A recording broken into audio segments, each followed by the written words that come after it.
Hello and happy Monday. Happy Martin Luther King Day. Here is Off the Bench here in Cincinnati. A fun weekend of sports this past week, especially here in Cincinnati.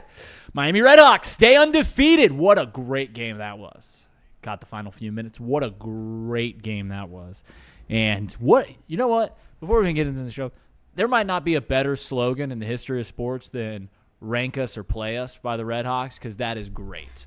That is absolutely fantastic. Hey, and I'm not afraid to pat myself on the back. Maybe it could be the easiest take in the world, but I'm not afraid to pat myself on the back and say that the Bearcats were going to get one this year, and they got one. They got one. Went over number 2 Iowa State Cyclones on Saturday. And what does this mean for the future of Wes Miller's job? And, of course, we'll spend a great deal talking about the NFL playoffs, the divisional round. We had some great games, a couple of overtimes.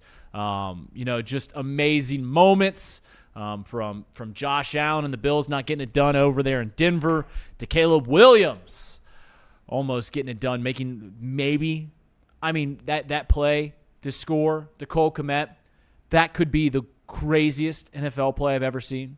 Truly, that might be the craziest play I've ever seen. The Seattle Seahawks look like a wagon, and C.J. Stroud, I don't want to spoil the takes too much, but he might be the worst franchise quarterback I've ever seen. And that's from a guy who's won 3 playoff games. He had a great freshman year. I keep calling it a freshman year. Rookie season. But, man, he is tough to watch. And they've got some serious questions about the future of C.J. Stroud there in Houston. I'm Reed Mouse, joined as always with our esteemed producer, Stone Shield. Stone, how was your weekend? It was good. Yep. Lots of sports watching took place. As you mentioned, the local basketball team showed up in a big way. You've been all over this, Reed, saying, Wes, it's not good, doesn't look good at all, doesn't sound good, doesn't feel good, but the Bearcats are going to pick up a signature win at some point, and that happened over the weekend. Number 2, we're going to keep calling it that, but, they did just lose to Kansas right before the game. So, number 2 team in the country goes down at 5th-3rd, and the RedHawks stay undefeated. That's exciting. And then 2 of the 4 divisional games were really, really awesome as well. Yeah, those were absolutely great. It was a great weekend in sports. Some say your friend's favorite weekend in sports. That's right. It's what's funny is we talked about that last week, and was the CBS broadcast. Nance starts off the broadcast is some call it the best weekend in sports. It was the first thing he said, kicking off the divisional round, which is great.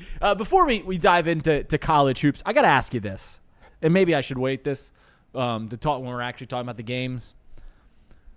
What is your opinion as an aspiring broadcaster?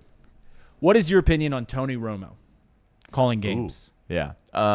I think this day and age, it doesn't matter what industry you're talking about. When people are piling on somebody, everybody just tends to hop on with them as well. And if a guy's down, just dog pile on him. And then kind of the same in the reverse, right? If somebody is getting a lot of positive momentum, then all of a sudden people are loving up on this guy. So against Jacksonville, Romo was horrible. He came out afterwards, said he was sick. All right, I thought it was a complete 180 from the Jacksonville game to this past game. I thought he was really solid, actually, in this game. Is he Kirk Herbstreit? Is he Troy Aikman? No. But to me, can he hang in there with Tom Brady? I don't think Tom Brady's all what people crack him up to be. I think Tom Brady is significantly better than Tony Romo now. Okay, yeah. I would probably say fair, but Tony Romo, neither one of those guys could sniff an Aikman or a Herbstreit. Sure. To answer your question directly, he's not the best. And, when you're the one with Jim Nantz on CBS, the expectation should be a lot higher. But he's not as much of a bum as everybody likes to say he is. Yeah. Listen, Tom Brady, when he started, was terrible. He was nervous. You can tell. Tripped over his own words. Didn't know. Tom Brady is, as we all kind of anticipated, because of how his very well-established work, he's gotten significantly better. And as it currently sits, and this is just talking as a consumer of the product, I would listen to Tom Brady 10 times out of 10 over Tony Romo. And I loved Tony Romo when he first came in the league because, all the pony show, I guess is what I'd call it, is of him predicting plays. And he actually did that twice in the Bills-Broncos games where he exactly predicted what was going to happen. I think a big thing that Tony Romo does that makes me not enjoy the product, and this is going to be critical of myself just as much as it is of Tony Romo. Tony Romo uses high-level verbiage when discussing the plays. Like he'll talk about here's a shadow route, and this is like he's going way above my understanding of the game, and I'd say 98%, 99% of the consumer's understanding of the game when he's calling out defensive packages, when he's calling out offensive plays and routes and stuff like that. Like, you've got to dumb it down to the consumer. You've got to dumb it down to the consumer, or else it just goes over the heads. And I think that's like outside of the predicting plays, which gets a little trite, outside of everything where Tony just gets excited and he seemingly is wrong about every single one of the 50-50 calls. He's like, I don't know, Jim, like that whole thing. He's seemingly wrong. The thing that I think drives me most nuts that I think he could easily fix is just dumb down the verbiage. Because he says things throughout the game that I consistently, I don't know what he's talking about. It'd be like going to, a chemistry teacher and them, explaining high-level inorganic chemistry to you, and you're just like, all right, just tell me what the compound, just two hydrogens and one oxygen makes water, just call it water. Am I making sense? Do you understand what I'm saying? Sometimes he uses football verbs that he's amassed over the years of being a great NFL quarterback, that he understands the game very high level to a point where he can exactly point out what it's going to be, and he's great at that. But you've got to dumb it down to me. I don't know if that's making sense. Do you know what I'm saying? I agree. I totally agree. I think Brady kind of does that a little bit, maybe not as bad. But I would like for these guys to just be like, okay, this is this coverage, and this is why teams do that. Explain it to us, right? Don't try to flex your NFL knowledge. Correct. Explain it. I think Greg Olsen does a pretty good job of explaining it. But I would like to see more of that from all analysts, really across all sports, too. You get these former players up there, and they're talking like they would in a meeting room with their coaches, and that's just not the consumer, as you mentioned. It's a fan. We don't really know exactly. We love the sport. We're passionate about it, but help us out a little bit here. Yeah, and that's a really good point. Tom Brady, that clip that made the rounds about throwing the ball in cold weather when it's windy and stuff like that, that's really good because you're explaining to us what they're trying to accomplish. When he just throws out different jargon of the sport, you're just like, Tony, I don't know what you're talking about, dude. I do not know what you're talking about. And shout out to Jim Nantz. I feel like he's got a leash on Tony from time to time. He's got to pull him in every once in a while. All right, Tony, let's see what's going on. But I digress. Let's talk about college hoops before we get back into the divisional round. Bear Kittens, they got one. At home, had a great game against the Iowa State Cyclones, number 2 team in the country. I apologize that I don't have this stat ready. I think it was the first win over a number 2 team at home for Cincinnati in decades. And this is both two things. It is incredibly exciting for UC to get that win. Because anytime you knock off a national championship contender, especially at home where the crowd was fantastic. I saw someone from Chatterbox Bearcats, Nick Niehaus, talking about how the Bearcats might be the best bad team in the country, and I don't even know how you could have a discussion about anybody else because they are the best. And they're a 500 team that can knock off anybody in the country. We saw it firsthand on Saturday. It's why I'd been sitting here for weeks saying the Cats will knock someone off. They'll go and get one there in the Big 12. They'll have plenty of opportunities. They'll go and get one. That'll shock the country. But the reason that it's frustrating is because you see that. You understand that this team has that talent. This team has that ability to knock off anybody. And instead, what you're seeing are losses to Eastern Michigan, are losses to West Virginia, are losses in a crosstown shootout game against Xavier that is not very good. They can compete with Houston. They can beat Iowa State. They could beat anyone in the Big 12. They could probably beat anybody in the country. The problem, as we have now seen, is they can lose to anybody too. And there's a lot of good to be taken away from beating them. And I don't want to rain on the parade of UC fans because it's been a very dark year. So hold on to this win and celebrate this win as much. And once again, shout out to Fifth Third Arena, which having the year that they've had, for that arena to be that loud, to have that much energy based off of potentially lame duck coach, a team that for the 5th consecutive year won't make the tournament unless they make some heroic run here in January and February or in the Big 12 championship, that they still have that much is great for the program, and it shows just how hungry Cincinnati is for great basketball. But it's also just so freaking frustrating for this town, for the fans, for the Cat fans, because that's what a $10 to $12 million roster looks like in college basketball. And we know that Wes Miller can bring guys in. There's a reason that you quote-unquote won the press conference when you hired Wes Miller. That was a great hire until it wasn't. Because for whatever reason, he's been unable to capitalize on the talent that they have. He's been unable to capitalize consistently into making, we're not talking about a championship contending roster. We're not talking about a Final Four, a Elite Eight. We're not even talking about a Big 12 contending roster. We are talking about a team that just needs to make the tournament, and they've been unable to do that. And that's why when April comes around, Wes Miller will likely be without a job, because they've been unable to do that. But shout out to the Bearcats for getting this one done. Shout out to the Bearcats fans for continually showing up to Fifth Third Arena. And shout out to the team and the roster, Jizzle James, Day Thomas, who both played very, very great. Shout out to Wes Miller for getting a marquee win on this schedule in the final. Like this, if he's going to go again, you can look at this. Like, hey, they beat the number 2 team in the country. So shout out to the Bearcats, but it is a reminder of how frustrating things are above all else. But rein it in. Also, up there in Oxford this weekend, what an incredible game.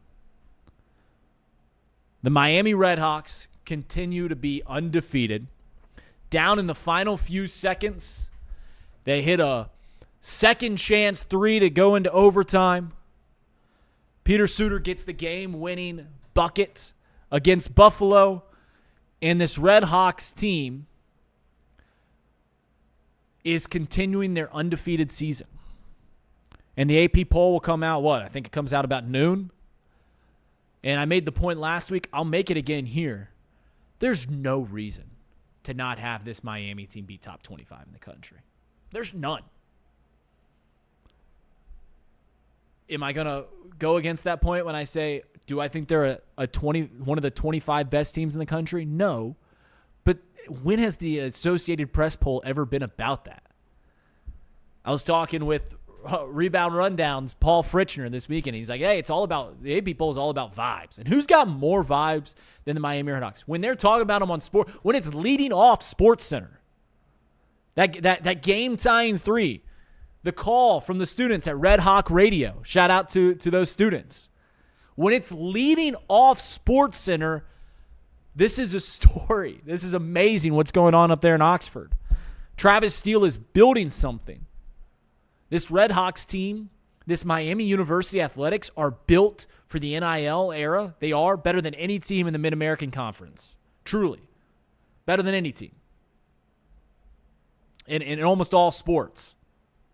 As I think they've made some big pulls in the transfer portal for football from power conferences. But this RedHawks team should absolutely be ranked.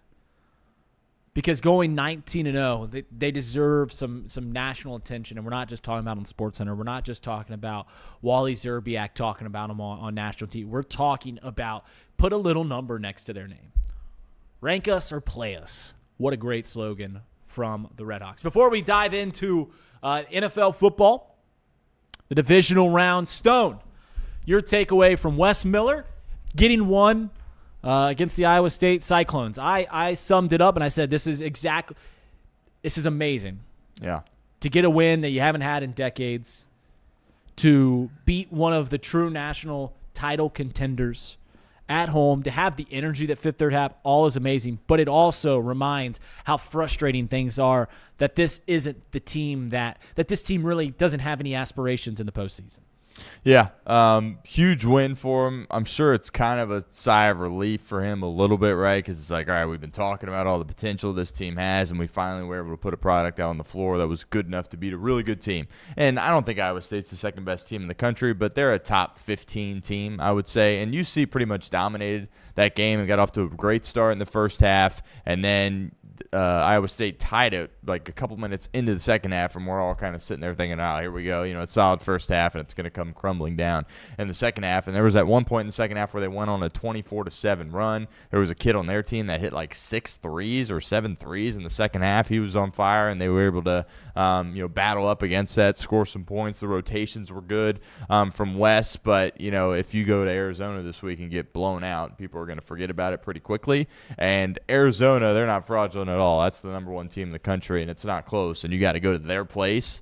So I think we'll all be intrigued. Like, I'll turn the TV on and see how the Cats are looking the first few minutes of that game, right? Because if they can hang in there and have a chance to win that game late, we might have to shift the narrative on Wes Miller a little bit. If you knock off 2 and 1 and go to one's place and do it, and nobody would even be talking about the Bearcats having a prayer in this game had they not just won this Iowa State game. And to be clear, I don't really think they have one anyway. But we'll all tune in. We'll have, it'll pique our curiosity a little bit to see how they play against Arizona. And, if he can pick up a few more of these, maybe we'll have to revisit this conversation. I'm not ready to pivot off of they need to move off them, but, there's still a lot of basketball to be played and a lot of opportunities to pick up some signature wins, and that clearly the biggest win of his career. And, good for him. Good for him. It's been rough for him, and he picked one up. So. Yeah, you do, because Wes Miller's a likable. Like, he's a guy that you watch, and while the success isn't there, while I'm not going to change my opinion that they need to move on to a new coach, it's pretty clear a guy that you can get behind. Wes Miller is. He's a guy you can get behind.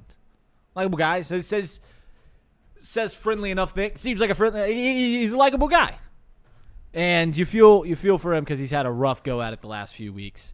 Well, I shouldn't say I feel for him because that'll get you in trouble with him. You never ask a man his salary. You never ask a woman her age, and you never tell Wes Miller that you feel for him because you might get your head ripped off. Your alma mater, undefeated. Yeah. Think they're ranked today? They should be, man. I mean, come on. I mean, they hadn't really been tested. Like, they'd played some close games, I understand that, but that was Buffalo gave them everything they could handle, and they took it, and they capitalized. They hit big shots. Travis Steele, kudos to him, but yeah, come on. They got to be ranked today. Absolutely have to be ranked today. Is it a dumb take when I want you to once again grade this take. I asked you to do this a lot for me. Is it a dumb take for saying, like, do I think that they're a top 25 team in the country? No, they're not. Like, if you, like, we're like, this team's the best team, this team's the second best team, and stuff like that. But the AP poll has never been about that. Yeah. It's never been about that. You give teams credit, right?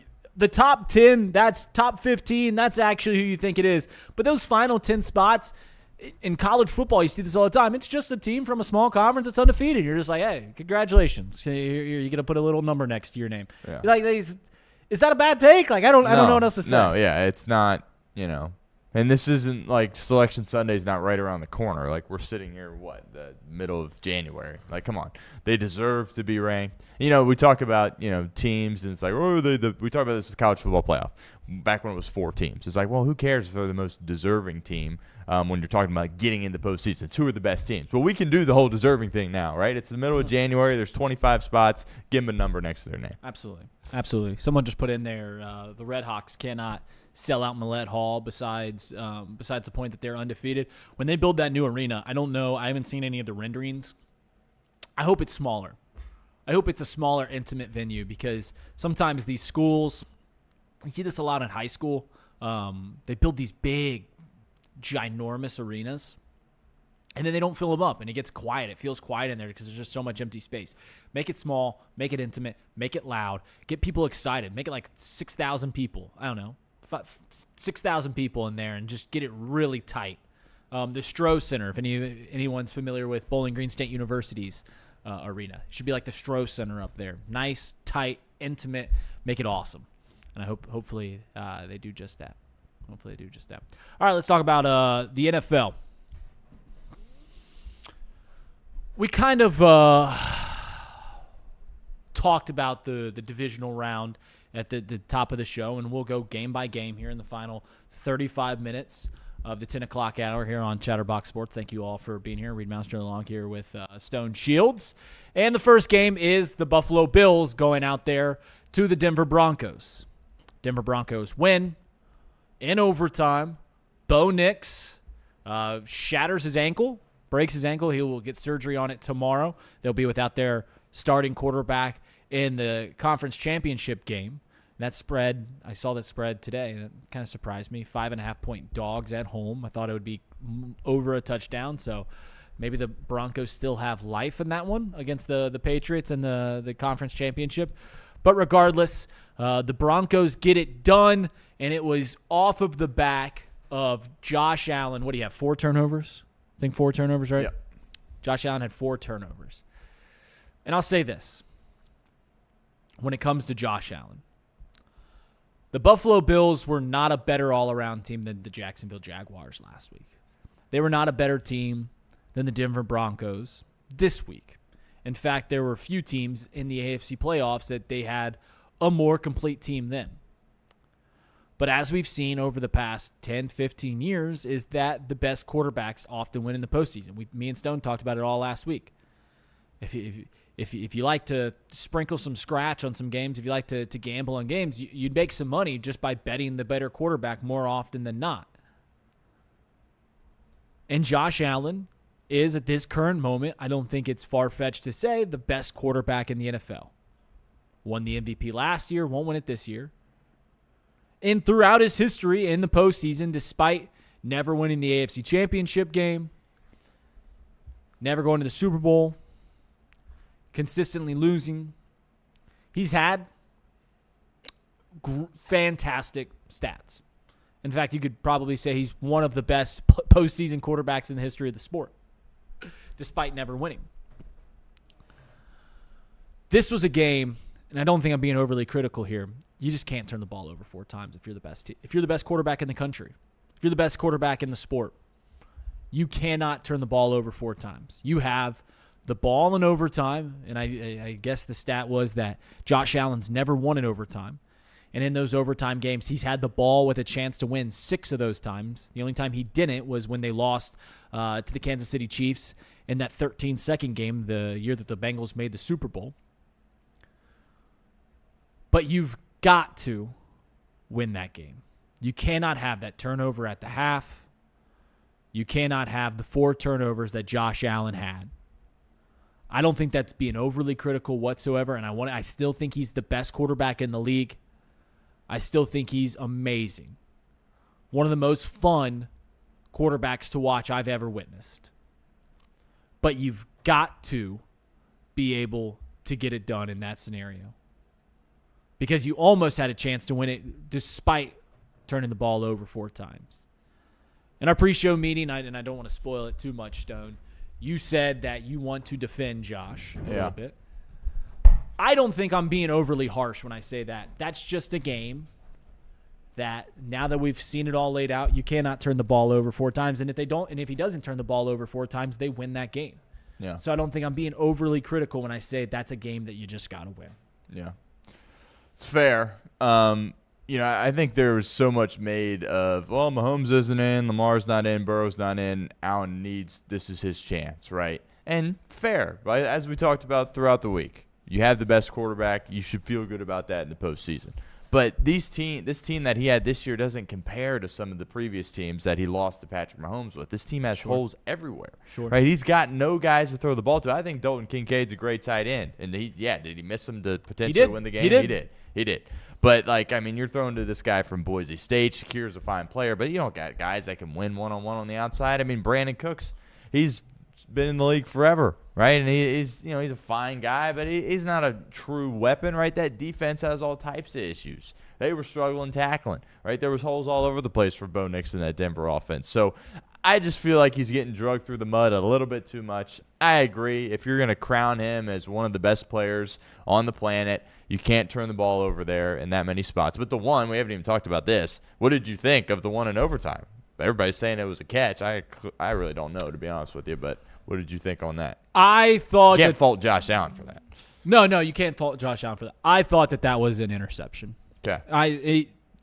I think everyone that thinks that was a catch has to either have had money on the Bills or is a Bills fan. Because when you see there's angles where it pretty clearly looks like Cooks caught it. Yeah. Right? But when you catch the broadcast, the first angle that they showed that he didn't complete the catch. I think they clearly got it right, and then that is an interception. What was your opinion on it? I know I'm supposed to come here with a strong opinion. I've done better at that in the past, or recently, I should say. But I didn't really know. I would, if I had to pick, I would go with you. But clearly, we still don't know what a catch is, and I feel like we've been doing this for a long time because that happened in the last game, the Ram game, the Ram-Bear game. So that's not good for the league. They got to figure that out. But, yeah, in the moment, you're thinking interception, then they slow it down. You're like, well, he clearly had it. Was the knee down, football move, all that stuff. But, yeah, you can't put that one on Josh. And I think the first fumble, he just got drilled. But, obviously, the interception in the third quarter where he just – the fumble at half, that can't happen. That's inexcusable for a good quarterback, let alone the best quarterback in the league. Yeah. Like that simply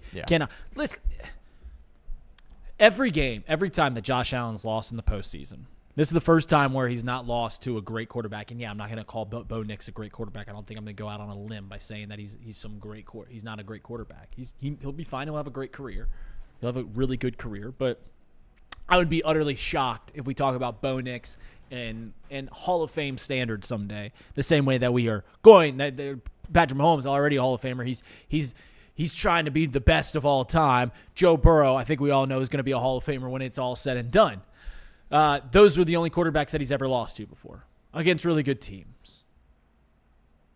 I just think that if you're Josh Allen, you have to take it on the chin today. You did not play up to the standard that is the best quarterback in the league.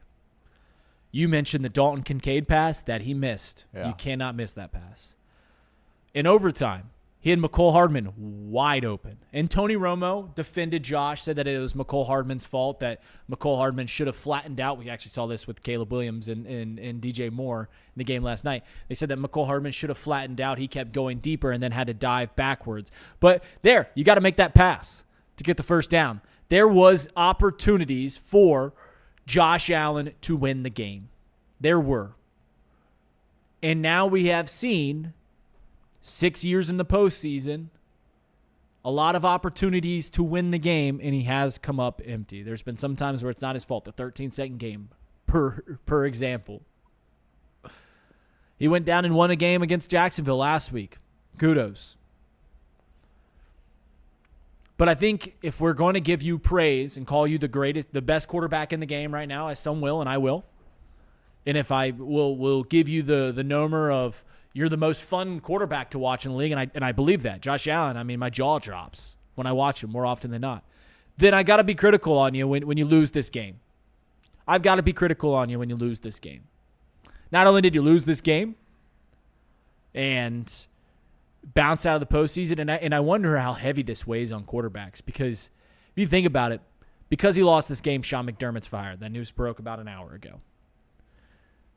I wonder how heavy, and this is me firing that, I wonder how heavy the mental side of this sport is for Josh Allen, knowing that he is responsible for dozens of people's jobs. His play, game to game, is responsible for dozens of people's jobs, i.e. Sean McDermott, who just got canned. And not only that, he's responsible for the happiness of millions of people in a metropolitan area of Buffalo. That's got to be really tough. But, Josh, you got to win that game. The stat that he's never won in overtime is pretty damning. It's pretty damning. I think he's the greatest mobile quarterback of all time. I truly believe that. You could put up Steve Young, maybe. Steve Young won Super Bowls, but Josh is way more mobile. He's better than Michael Vick, better than Cam. He's better than those guys. But you got to win that game. You want to hear a fun stat, Stone? Yeah. So we talked about Sean McDermott getting fired. I'm going to list all of the head coaches that were in the postseason. Yeah. the 2 times that Zach Taylor and Joe Burrow made the postseason.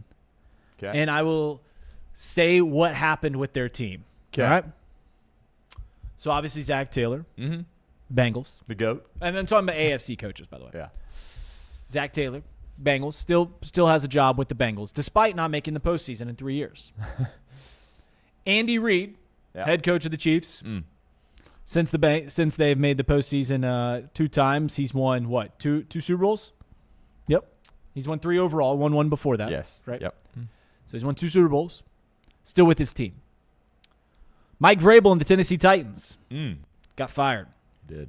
John Gruden and the Las Vegas Raiders got fired. Bill Belichick and the New England Patriots got fired. Mike Tomlin and the Pittsburgh Steelers got fired. Sean McDermott, as an hour ago, and the Buffalo Bills got fired. Doug Peterson and the Jacksonville Jaguars got fired. Brandon Staley and the Los Angeles Chargers got fired.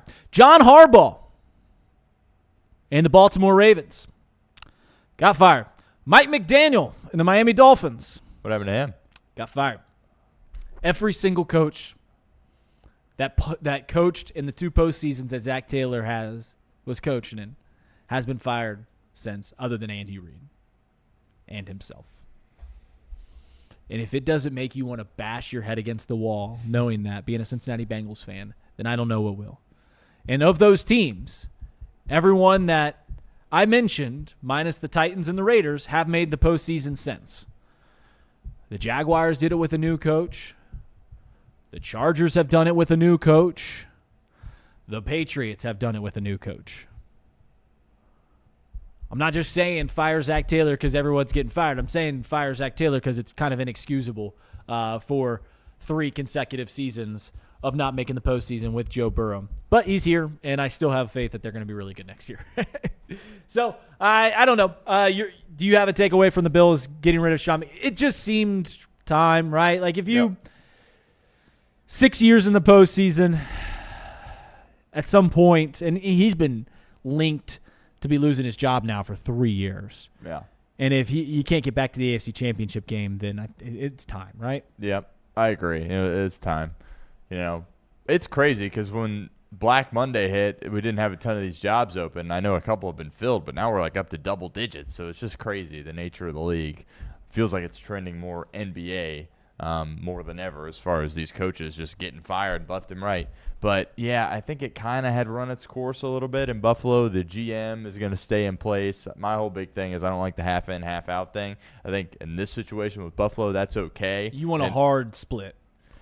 Typically, but I'm okay with it in Buffalo. And maybe this is dumb, but I truly believe this. Like, if you pick a guy from Wyoming and it's Josh Allen, like, I think you're kind of safe, in my opinion, regardless of what else happens. And they made the playoffs and have had good enough rosters to make the playoffs. The argument, of course, is, well, Josh Allen just, elevates your roster and puts you in a position to do it. But keeping being the GM, I think, is the right call. But it'll be fascinating to see where they go from here. And it'll also be fascinating to see if McDermott gets another job. Yeah. I think McDermott is destined for a DC, right? Like, I think he's destined to be a DC at some high. I don't know what DC jobs are available for some of these higher end teams, but like, let me put it this way: Robert Saleh gets a job. I could see Sean McDermott going out there. I don't know I don't think he has any connection with Kyle Shanahan off the top of my head, but I could see that being a good pairing. Yeah. I feel like he'll get some interviews for some of these openings. No, he will. Yeah. He will. Do you ever think that sometimes they're just like, you know what, I want to take a step back? Like if I don't know what Sean McDermott was making tens of millions of dollars. If he gets a $5 million DC job, I'm sure he would be like, you know what, we've got a lot of money in the bank. I'll take some peace of mind and I'll just be a defensive coordinator and not have to answer to the press every single game. Yeah, it'll be.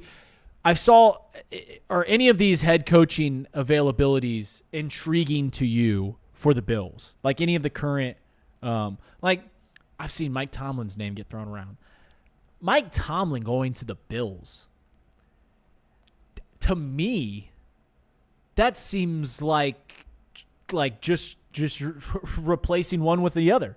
It's like replacing your Toyota Camry with a Honda Civic. Like, it's just like, are you upgrading? What are you doing here? Like, it's just a sidestep. Yeah. Like, Sean McDermott's a good coach. Mike Tomlin's a great coach.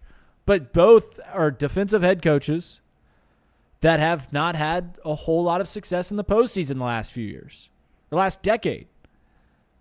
Are there any names that pique your interest for the Bills job? I don't know. It's fascinating because, like, I'm sure Joe Brady's going to be a top candidate for him as their OC, of course. But how will that look if he just gets elevated to head coach and they go from there? So it's funny because, we've been talking about clearly Baltimore is the best job opening. Well, not anymore.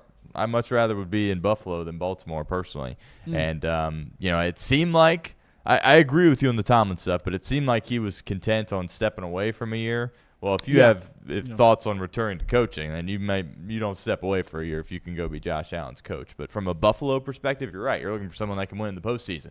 There is a name that I floated to you a couple of weeks ago, and I don't think it's going to happen, but it's worth mentioning. Sling it.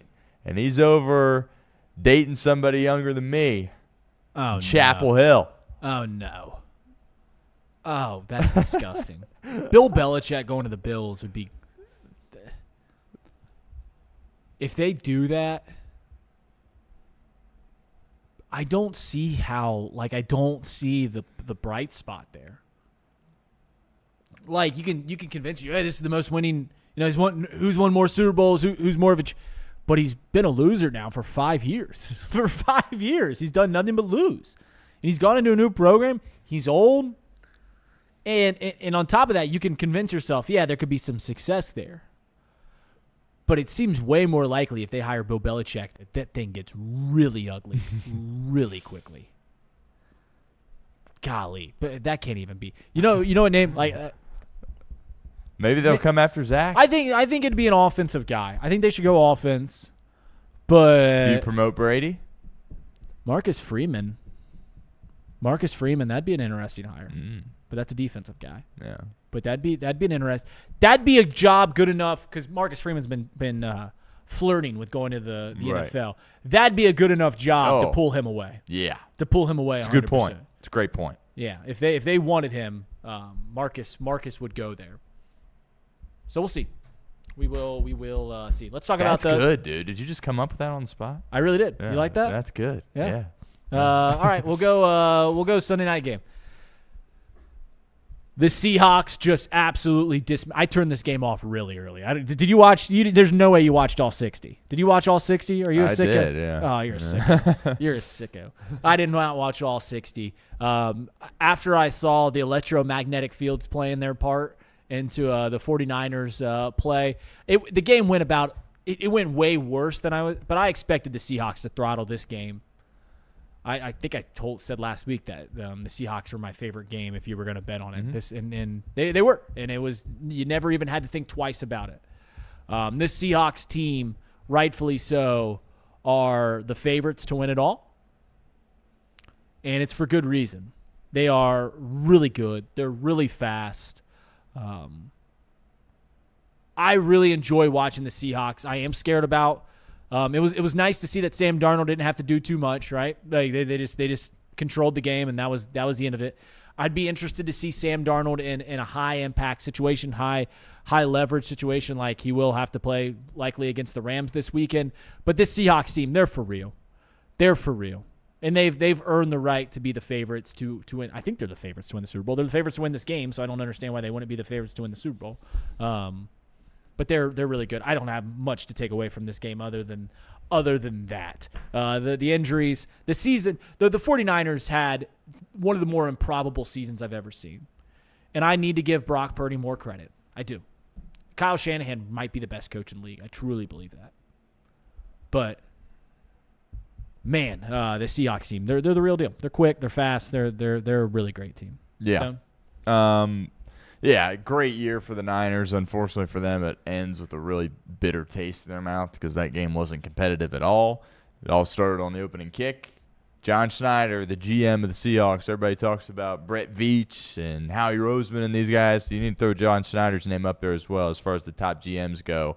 We said when the trade deadline hit, that was the best move, going to get Rashid Shaheed from the Saints, and that has won them a couple of games here, as that guy is absolutely electric. Darnold didn't have to do much at all. I don't know if the oblique was – he just never really got tested. They had the lead from the jump, and they never looked back. So they're going to need him to beat Los Angeles. That is a very compelling matchup, 2 solid games. The Rams had them both won and then had the huge fourth-quarter lead and then blew it. So that game in Seattle is going to be absolutely electric. Cooper Kupp against his former team, division rivals. And clearly that's the best division in football right now, the NFC West.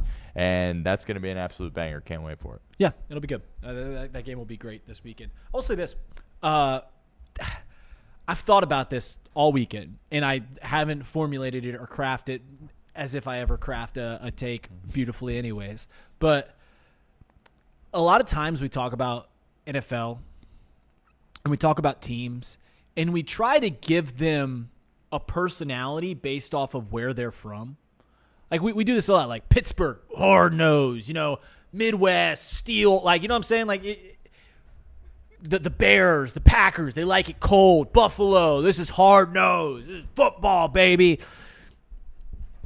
I don't think I'm stepping out on too far of a limb by saying that the Seattle Seahawks and the 49ers are 2 of the hardest-hitting teams in the league. The Seahawks this year, the 49ers for the past few years, and it's not lost on me that we oftentimes try to give a personality to a team based off of where they're from. Miami, South Beach and all this. We try to give them a personality on where they're from. That the 2 hardest hitting teams in the NFL are from Seattle and San Francisco. Like I find irony in that, and I didn't know how to craft that take other than just laying it out there. I find that funny that we often try to do that, and then we watch the Seahawks and the 12th man, hard nosed, Legion of Boom football, 49ers, Kyle Shanahan. They like to hit San Francisco. I just think that's somewhat funny. Let's talk about Sunday's game, the other AFC game, the Houston Texans versus the New England Patriots. And obviously the storyline is C.J. Stroud. C.J. Stroud had one of the best rookie seasons we've ever seen from a quarterback. Back in 2023, second overall pick, taken behind Bryce Young. He's won 3 playoff games. Has won a playoff game in each year that he's been in the league. But C.J. Stroud is the worst. How he played this postseason, that is the worst play I've ever seen from a quarterback that is not a backup that they just threw out there. It's the worst quarterback play I've ever seen from a quote-unquote franchise quarterback in the postseason. I mean, and I watched Andy Dalton. We all watched Andy Dalton play. What C.J. Stroud did those 2 games, I don't know how they won the first game. It was because they're playing Mike Tomlin and the Steelers, and they never won. But it was alarming, and it's got to be incredibly alarming if you're a Texans fan, because this was a guy he's due up for an extension. He was supposed to be one of the elite, trending towards one of the elite quarterbacks in the league, and he has regressed to where you can't even put him in the good category anymore. You can't even put C.J. Stroud in there's that elite quarterback, then there's 10 quarterbacks in that good category. I struggle putting C.J. Stroud in that good quarterback category. And if you're the Texans, you can extend him, at least for not what franchise quarterbacks are getting. They just can't. Would you, Stone? No, not right now. Not right now. So what? He just finished year 3, right? And he's got a playoff win in each of his first 3 years, which that goes a long way. I understand. 3 playoff wins is that should not be forgotten. You're correct. Yes. But, I mean, they won the game against Pittsburgh in spite of C.J. Stroud. He did everything in his power to try to lose that game. And, yeah, this is people have been dragging Justin Herbert for how bad he's played in the playoffs. It doesn't get any worse than this from Stroud. I mean, the 4 interceptions, 1 going back for a touchdown, and just to get hit and just say, I'm going to float it up over the middle like that. You can't do that. If you're a quarterback at any level, that can't happen. So I don't know. I don't know if you've seen Ghosts. His footwork didn't look good either, so they got to get that figured out. I mean, they're not going to quit on him, right? Again, he's shown he can play good football, and sometimes he'll make a throw where it's like, oh, that was really good. Didn't really happen in this game. I think the wetness of the ball maybe impacted that, but he couldn't throw it at all in the rain. Neither team could hold on to the ball. I mean, Drake May fumbled it 4 times, only lost 2 of them, but just a sloppy game. And my biggest takeaway watching is, my goodness, I wish the Bengals were still in this thing, because I feel like I'm biased, obviously, but the Bengals would have whooped both of those teams because neither one of them looked good whatsoever. But, yeah, Stroud sucked just way more than Drake May did, and that's what allowed New England to win the game. Yeah, I mean, C.J. Stroud, I think I'm pulling up his collegiate stats. I don't think he never beat Michigan at Ohio State. Right. It was 0 for there. Never won the Big Ten championship. Like, he's like really kind of just never won the big game. And from what I saw, it seems likely that he's incapable. I've yet to see him rein it in. I've yet to see him when things start slipping away, as they did in the Steelers game, as they did yesterday, as I've seen him do multiple times in those Michigan games when he played at Ohio. When things start going sideways, it seems like he's unable to rein it in, control him, compose himself, and get back on track. I've been unable. Correct me if I'm wrong. You guys have watched, probably see, you Ohio State fans have certainly watched him more than I have. But I've been unable to see him just kind of rein it. It seems like when things start going down that slippery slope, he's unable to find his footing and head back up the hill. But they simply cannot. And am I going too far? Am I going too far when I say that Bryce Young might have been the better pick after all? Am I going too far there? You tell me right now. You tell me right now who you'd rather have going forward, C.J. Stroud or Bryce Young. Most people would still say C.J. Stroud, but it's at least a conversation. I'm just saying. We're looking back in a year. One of those guys might get an extension. One of those guys might not. So we will see what happens to them. I'll say this about Drake May and the Patriots. Drake May, obviously one of the MVP favorites. We'll see who wins between him and Matt Stafford. He hasn't had to come through yet. Like I've said this postseason, it's up for grabs for someone new to kind of take the reins. It's up for grabs for someone to make their. I mean, the playoffs are where we make legacies. It's why Joe Burrow is still thought of the way he is because of how well he played in that 2 playoff run and how well the Bengals played. Drake May won 2 games, but in neither game did he look great. I still like Drake May a lot. I mean, they're probably going to win the AFC Championship game because it's going to be him versus Jarrett Stidham. So he's going to have a chance to win a Super Bowl more than likely. We'll see. I mean, I guess they got to win. They got to play good 60 minutes this weekend. But I'm waiting for Drake May to play better because he's played 2 ugly games. Like the games that the Patriots have played 2 ugly games now.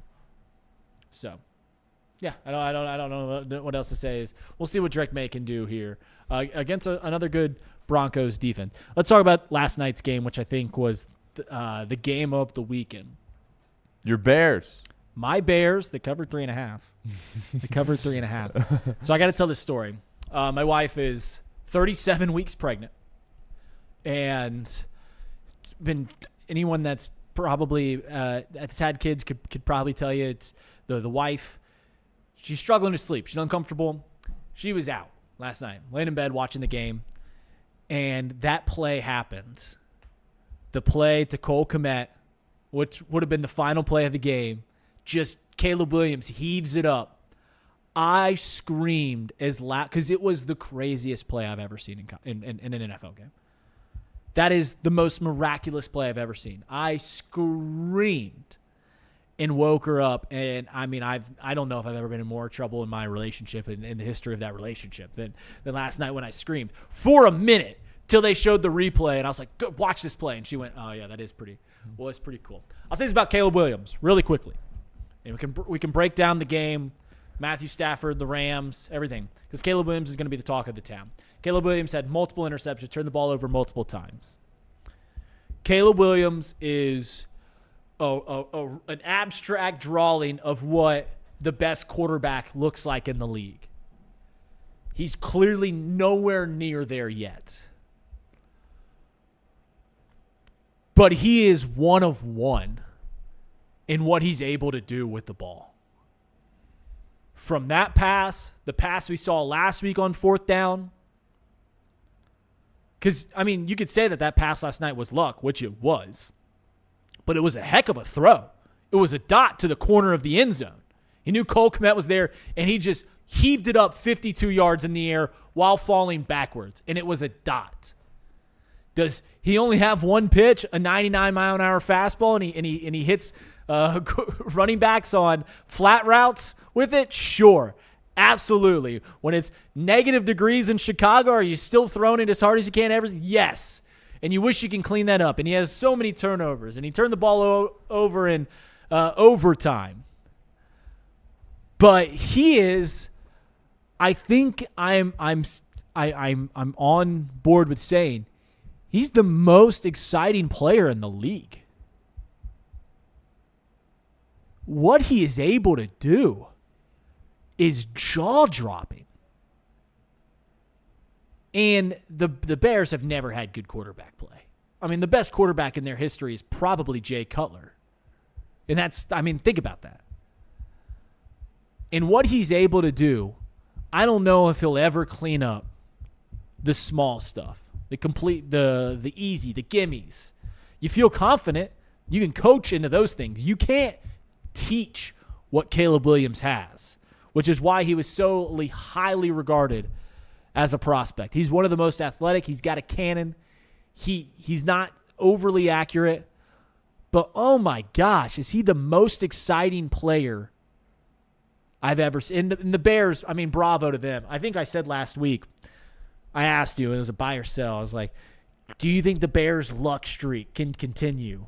And you're like, no. And I was like, no, it can't, but it can for 60 more minutes. And it did exactly for 60 more minutes.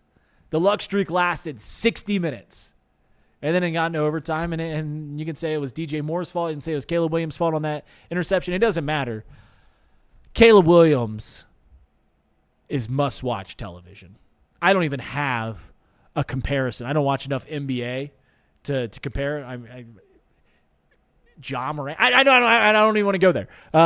Caleb Williams, if I gone too far by saying he's the most exciting player in the league? Because I know you hate him. That's a strong word. I don't hate anybody. But I was definitely happy when Harry Mevis went out there and split the uprights and won the game for Los Angeles. Look, the ceiling for him is through the roof. Like, if he can connect on the layups, man, I mean, he missed once again, he's floating around 50% completion percentage. That's not good enough. Everyone wants to talk about the Josh Allen turnovers. Well, Caleb's interceptions were horrible. Right. All three of them. Right. So he's got to get that kind of stuff cleaned up. But, yeah, the miraculous is there. And clearly he has the clutch gene as well, which, one, makes him fun to watch. And, two, you got to have, especially in the postseason. And he clearly has it. Bo Nix clearly has it there as well. But, yeah, unbelievable what he's been able to do. I thought Ben Johnson could have been a lot better. We'll talk about that more in the 11 o'clock hour. Sure. Whereas in the playoffs, when it's that cold out, and, this wasn't going to be a shootout. Take the points when you can. And his whole thing is, well, we're going for it on 4th down all the time. 4th down, we're going. And then he's not going to go for the 2-point conversion to win the game. So I got some issues with Ben Johnson. Also, they didn't utilize his legs at all. And when you see him outside the pocket, you're like, this guy's the best athlete on the field. How about you call some quarterback design run stuff? They didn't do that for him, which I scratched my head at. But the Bears, if he can stay healthy, and he's proven to be very durable as well, they're going to be an issue. And that's good. We talk about these teams, whether it be NFL or college sports, when the Bears are good, they haven't been good my whole life, but they're a proud organization, that fan base, how it looked on TV, that was sweet. They've been to a Super Bowl. Right, Come on. Rex Grossman. Yes, yeah. Rex Grossman.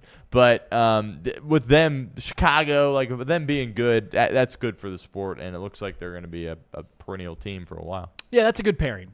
That's a really good pairing. And if there's anyone that I think can rein in the erratic tendencies of Caleb Williams, it's Ben Johnson. Because, every the quarterback that he had with Detroit was just a guy that you draw up the play, Jared Goff will get the ball there. And that's why Jared Goff is who he is, a really good quarterback. You draw up a play, he'll get the ball where it needs to be or where it's supposed to go. Caleb Williams, it's a little more jazz. It's a little more, it's here and there. And there's going to be there's going to be a learning curve for both Ben Johnson on how to coach a player like Caleb Williams. And there's going to be a learning curve for Caleb Williams to turn into a more consistent player. But you cannot doubt that he is the most he is one of one in what he is able to do with the football. I have not seen what Caleb Williams can do since young Patrick Mahomes and with those Chiefs teams. So if they can rein it in at all, Caleb Williams is going to be great. They're going to win a lot of games. And I'll say this about Ben Johnson calling plays for Caleb. It's pretty clear that he doesn't trust him too much, and that's a fair assessment. Because, I mean, look at where they get stopped on the goal line before, 3 minutes to go in the fourth quarter. They get the ball back, but they get stopped on the goal line. It's 1st and goal from the 2, and they run the ball with DeAndre Swift 3 times. They don't put the ball in Caleb Williams' hands, but just on 4th down. Pretty clear that they did not trust Caleb there. And I'll say this about, if you're going to talk about him not going for 2 in that scenario, it's pretty clear that is why he did not go for 2. Is because just 5 minutes ago in real time, 2 minutes ago in game time, they just got stopped at the 2-yard line 4 times. So if you're going to win or take it all in the final 18 seconds of the game, you're at home, you just had a miraculous play, but you did just get stopped. And they've been lucky in overtime. So I don't think it was the wrong call to not go for 2 there. I don't. I would have certainly kicked. Now, would I have been Sean McVay and tried to go for it in those final 20 seconds? I think they had a timeout too. Final 20 seconds with Matt Stafford, and they had 2 timeouts, so you can use the entire field. Him just kneeing it out, that was shocking. But maybe the Josh Allen stuff from the day before at the end of their first half kind of scared them. But, it is. I mean, I have defended Caleb Williams. Someone put in our Discord a clip from me arguing with Trace before Caleb Williams was even drafted on this show. And I was just like, listen, if every scout's telling me he's the best quarterback we've seen since Andrew Luck, then I'll trust the scouts. And everyone wanted to poo-poo him because he wears skirts and paints his nails, and he has a offsetting personality. But, I mean, the horsepower on him as a quarterback, it's hard not to get excited about if you're a Bears fan. Because what a season I don't even think Bears fans are overly upset today just because they're like, man, I don't even know how we got here. I don't even know how we got in this scenario. But I will say, as a Bengals fan who thought that we were just going to be perennial winners too, when you're a historically bad franchise, sometimes things go sideways in a hurry. Or I guess not sideways in a hurry here in Cincinnati, just going well below the speed limit and just riding out with Zach Taylor and Joe Burrow not making the postseason every single year. Did I mention that every AFC coach that was in the AFC playoffs when the Bengals made it has been fired other than Andy Reid? You did. Yeah. I'm just making sure that point got through. But, hey, I'll tell you what, as a Bengals fan, you're watching this AFC. You said it earlier. I feel confident the Bengals can compete in the AFC next year.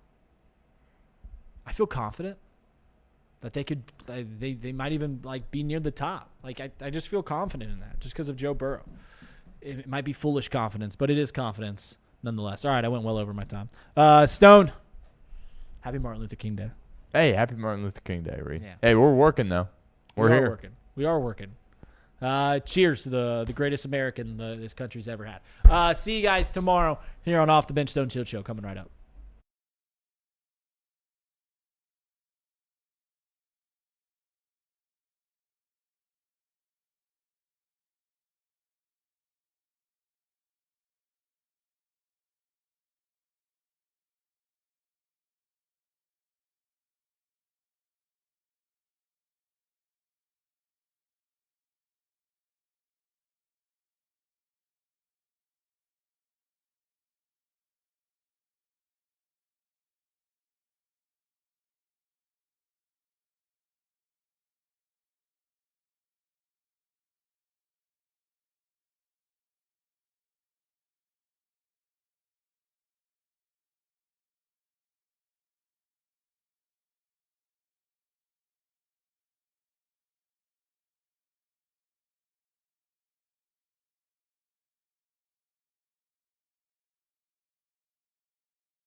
All right, here we go. Welcome into the Stone Shield Show. Another week. It is Monday, January 19th. Appreciate everybody hanging out with us here this morning through Off the Bench. An exciting show. Lots of stuff that we have to discuss. NFL divisional round is in the books. 2 of the 4 games, great games. 2 overtime games, and then 2 kind of ugly games. Certainly one more so than the other was Seattle just absolutely dismantling the San Francisco 49ers at home. We're going to talk about all 4 of those games here on this show and some takeaways from all of them, what it means going into championship weekend. Only 3 more games in the NFL season. Crazy how fast it goes by. It feels like just yesterday we were sitting here during the Bengals training camp talking about, the Bengals, they might have a chance to go to the playoffs and go to the Super Bowl. Obviously, that didn't happen.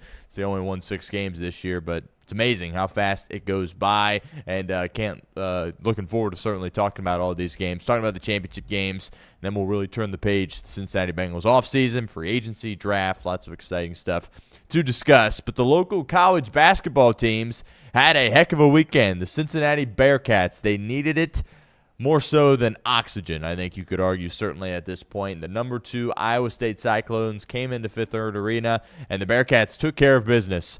Really great first half, faced a little adversity early in the second half, and were able to, I believe, go on a 24-7 run at one point, and the biggest win of the Wes Miller era. Iowa State lost to Kansas the game prior, but they were still technically the number 2 team in the country.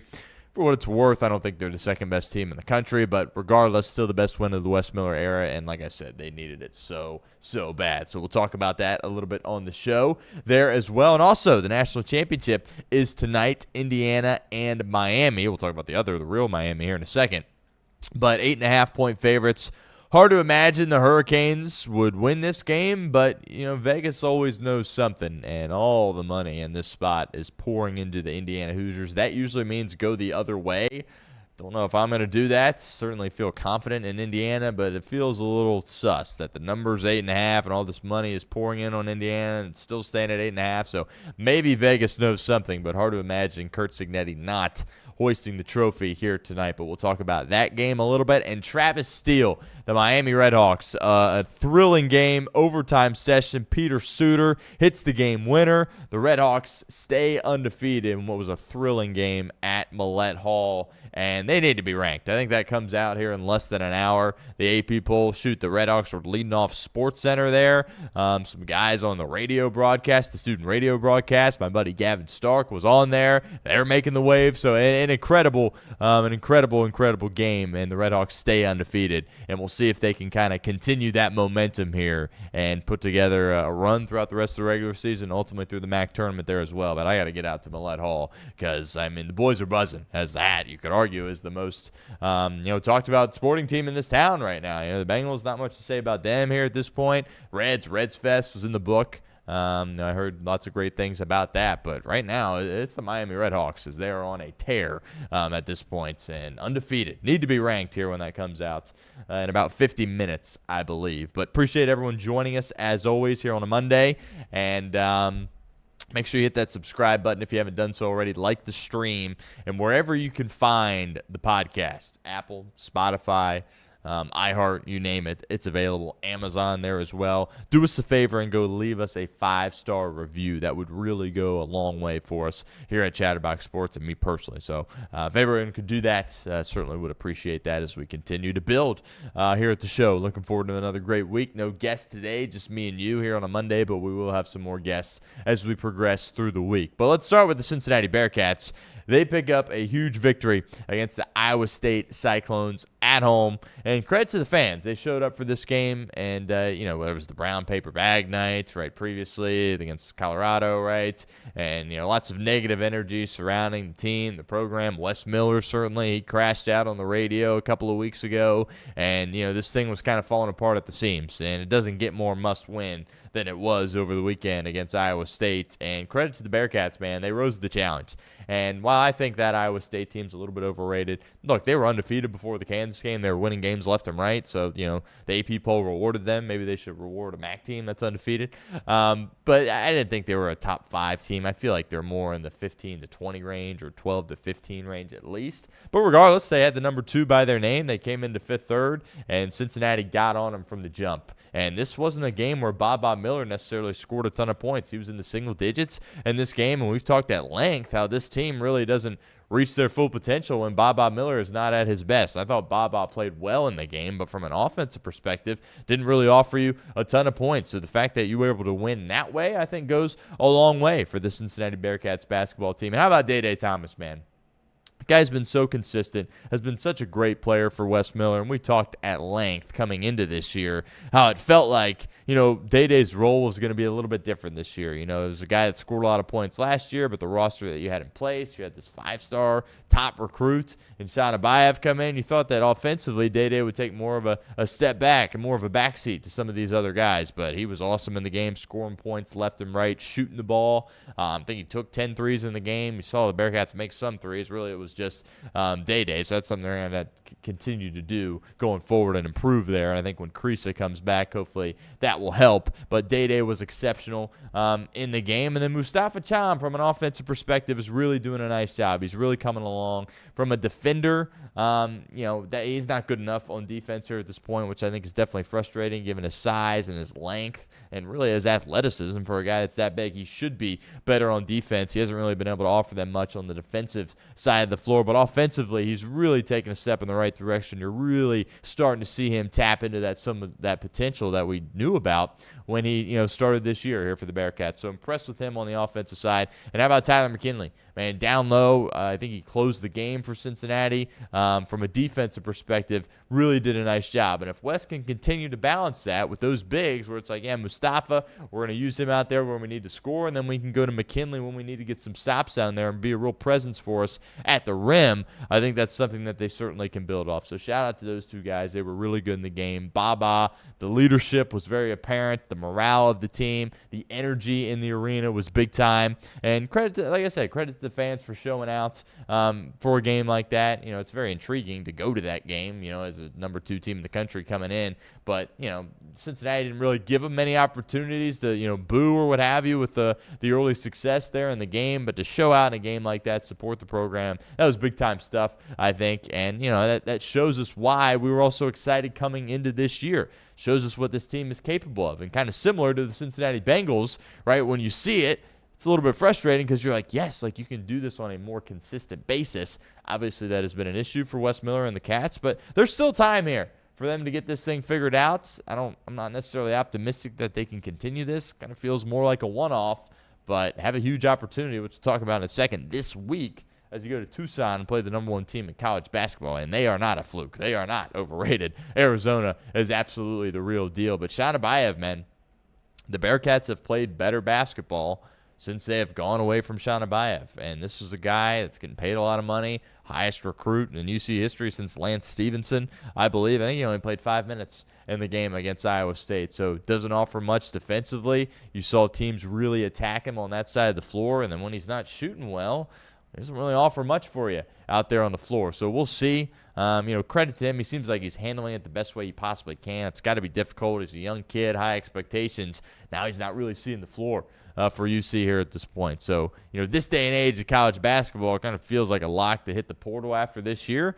But we'll see. It'll say a lot about him if he says, you know what, I want to fix this thing, I want to get better, I want to improve, and I want to stay here with the Bearcats. But there could be lots of changes, obviously, with this program if they can't really start to rattle off some wins here at this point. Tillery, the other freshman, they were playing him a little bit early in the year, and he just kind of looked like he wasn't ready. And that's okay, right? He's a freshman, but I didn't really understand why he was getting some tick earlier in the year. But he was really a presence for them. And you look at the stat sheet, it's not going to jump out at you, but he played some big-time minutes in the first half, had a couple of buckets, had an assist, and he looked comfortable out there. He looked like a winning player out there. And there much of his time earlier in the year, he didn't look like a winning player at all for the Cincinnati Bearcats. So that was very promising to see from Tillery, another freshman, go out there and play well. And then Celestine hit some big shots. And if UC is going to reach that potential, he's going to have to continue to hit some shots. For whatever reason, when he lets it go, I don't always feel good that it's going in. But we've seen him make some big-time shots. I believe in the West Virginia game, he got hot there at one point. Hit a couple of big buckets as well in this game. So he's going to have to continue to shoot the rock, especially with no Kirk Risa, right? Because Cincinnati has struggled shooting the ball all year, and they really didn't shoot it that great this year. They were pretty efficient, though, when they had it inside.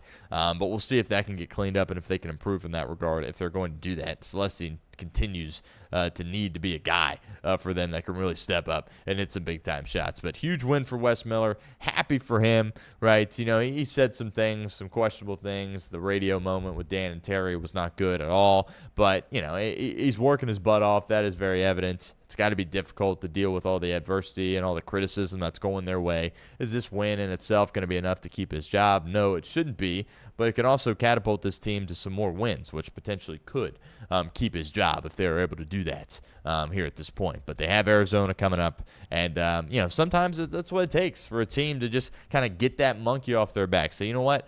We have all this talent. We're talking about how good we could potentially be, and then to go out there and actually take care of business in a game like that when you lost the lead, right? Because I think all of us, you know, it was a solid first half. That really wasn't surprising. You think I certainly thought UC was going to get off to a fine start in this game, and then Iowa State comes and ties it.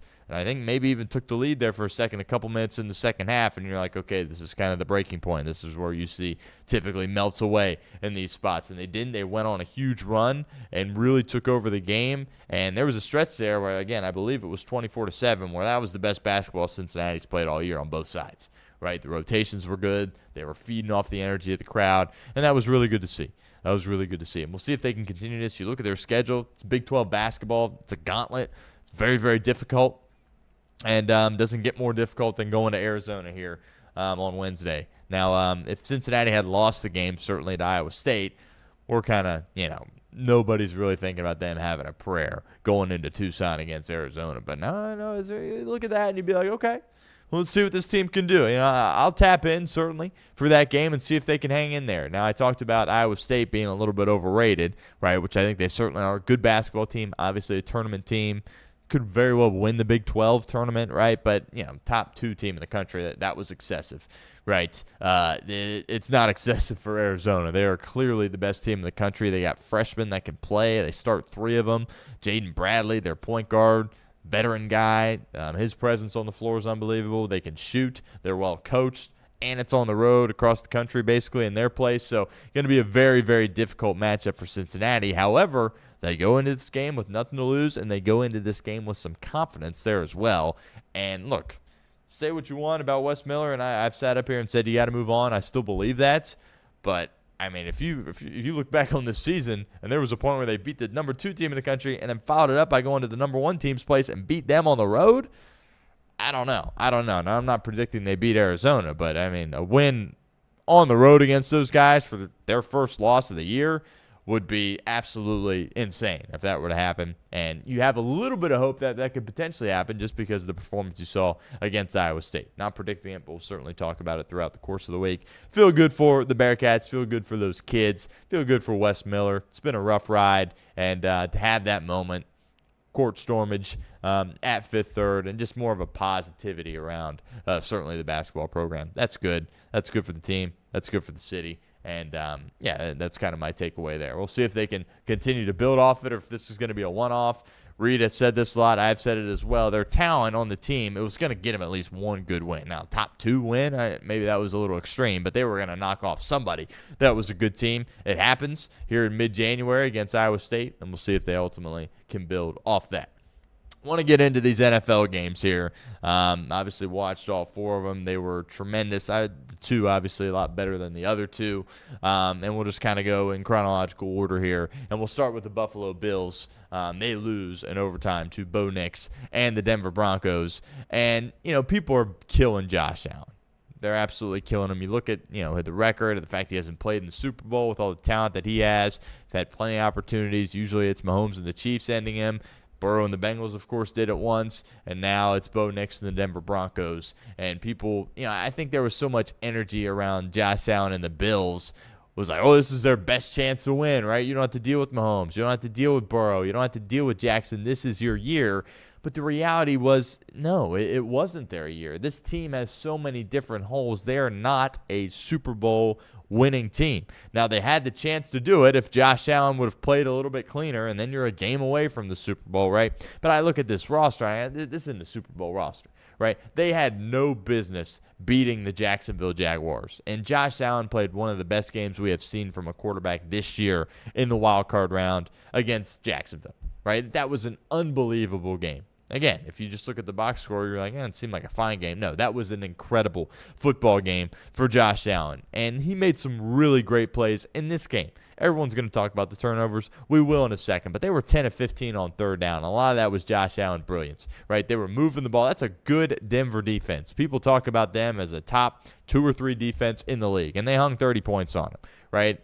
Without the turnovers, could have been even more. But I thought Allen, besides the turnovers, had a really, really solid game. And you saw the emotions from him after the game at the press conference. It's wearing on him. Clearly, he's now a veteran. He's been here for a while. He's, aging a little bit. He's still in his prime, and he still has elite years ahead of him. But, part of him is probably like, man, am I going to be able to do this, right? I've had opportunities here, and we may not have had a great team this year, but we weren't really playing great teams in the AFC playoffs, and they were so close, and if you don't have one of those turnovers, you probably win the game.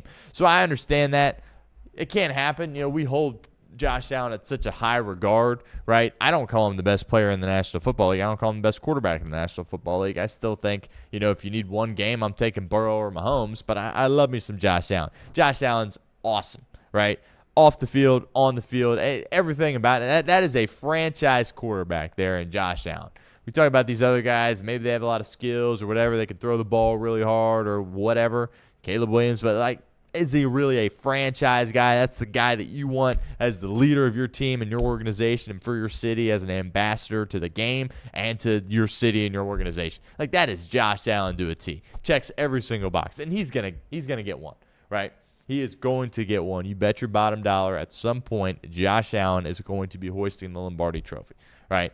I would absolutely bet everything I got on that. But, it didn't happen this year, and clearly it's weighing on him, right? You've seen him be frustrated when they lose in the playoffs previously, but he kind of, collapsed a little bit there at the podium. And you feel for a guy like that. You really do. You really do. But, he had, 4 turnovers in the game, the 2 fumbles. All right, the first fumble, he got shellacked. Right, I'm not banging him for that, right? He got drilled and the ball came out. That's what happens, right? If you get drilled, right, and, you only got one hand on the ball because you're getting ready to throw it, it's coming out more times than not, right? So I don't blame him at all for that. And then, the fumble at the end of the first half, that can't happen. And ultimately that ends up being the difference in the game. And that's been something that we've talked about for Josh Allen throughout his career. When you watch him, there's always that, bozo play where you're just like, dude, that can't, what are you doing? That can't happen, right? I remember for years it would be 2nd and 7, and then you take a 20-yard sack, and you'd be like, dude, it's one thing to do that on third down and then you're punting, but if you're doing that on first or second down, that can't happen. That bozo play. You just see it a little bit with Josh Allen. You saw it there at the end of the half. He's trying to make something happen, trying to get his team in field goal range, not protecting the football, and it comes out. That's an inexcusable play. Denver capitalizes, kicks the field goal, and like I said, it ends up being the difference in the game. They had multiple opportunities throughout the second half. They came all the way back, tied it, took the lead. All right, the defense had a chance to make a stop, win the game, so there was chances beyond that, certainly. But when you're Josh Allen, if you're any quarterback in the NFL, that play can't happen. And then the first pick in the third quarter, you immediately get the turnover from Bo Nix in the offense for Denver. You get the ball with optimal field position. That's kind of a reckless, throwing down the field, taking a shot into double coverage, and then just kind of underthrowing it. That's not good, right? That's not good. It's a turnover. So I'm not, saying he doesn't deserve any blame. I just think that this team, the Bills, where they were at, they had no business even being in this game.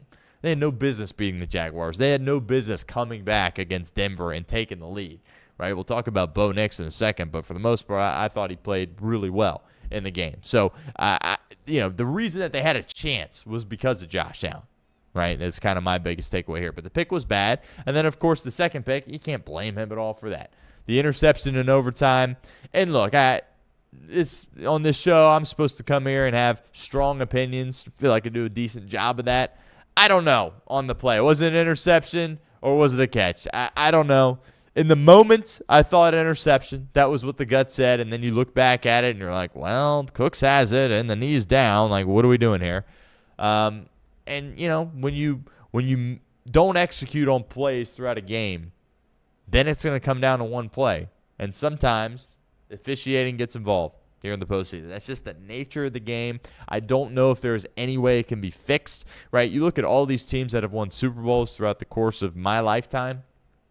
Each one, you could say, well, they got a break here from the officials. Oh, that was a call that went their way. Oh, that PI they got on third down, that was huge. Like, it's the nature of professional sports, one, but specifically football, right? Specifically football, and I don't think there's a way you can fix it fully. Again, I wish we had a better understanding of what was a catch and what wasn't, because then it happens in the game last night. The two best games all have a questionable catch play. There was a couple actually in the Bears Rams game. But I don't know. Obviously, Bills fans are ticked off to the extreme, right? Because they thought that it was a catch. And then, obviously, if it's a catch, you're in field goal range, and you probably go win the game right there with Matt Prater getting a little additional revenge against Denver there in overtime. But you can't fault Josh Allen for that. It was a beautiful ball to Cooks, and the DB made a heck of a play. On it. I think the biggest thing for them is the play to Kincaid, right? He's going to want that back. If you're an elite quarterback, you make that throw. Josh Allen's an elite quarterback, but he missed the throw, and that was the game winner that he had right in front of him. And instead, they settle for 3, and ultimately it goes to overtime. Great kick, by the way, from Prater to make that.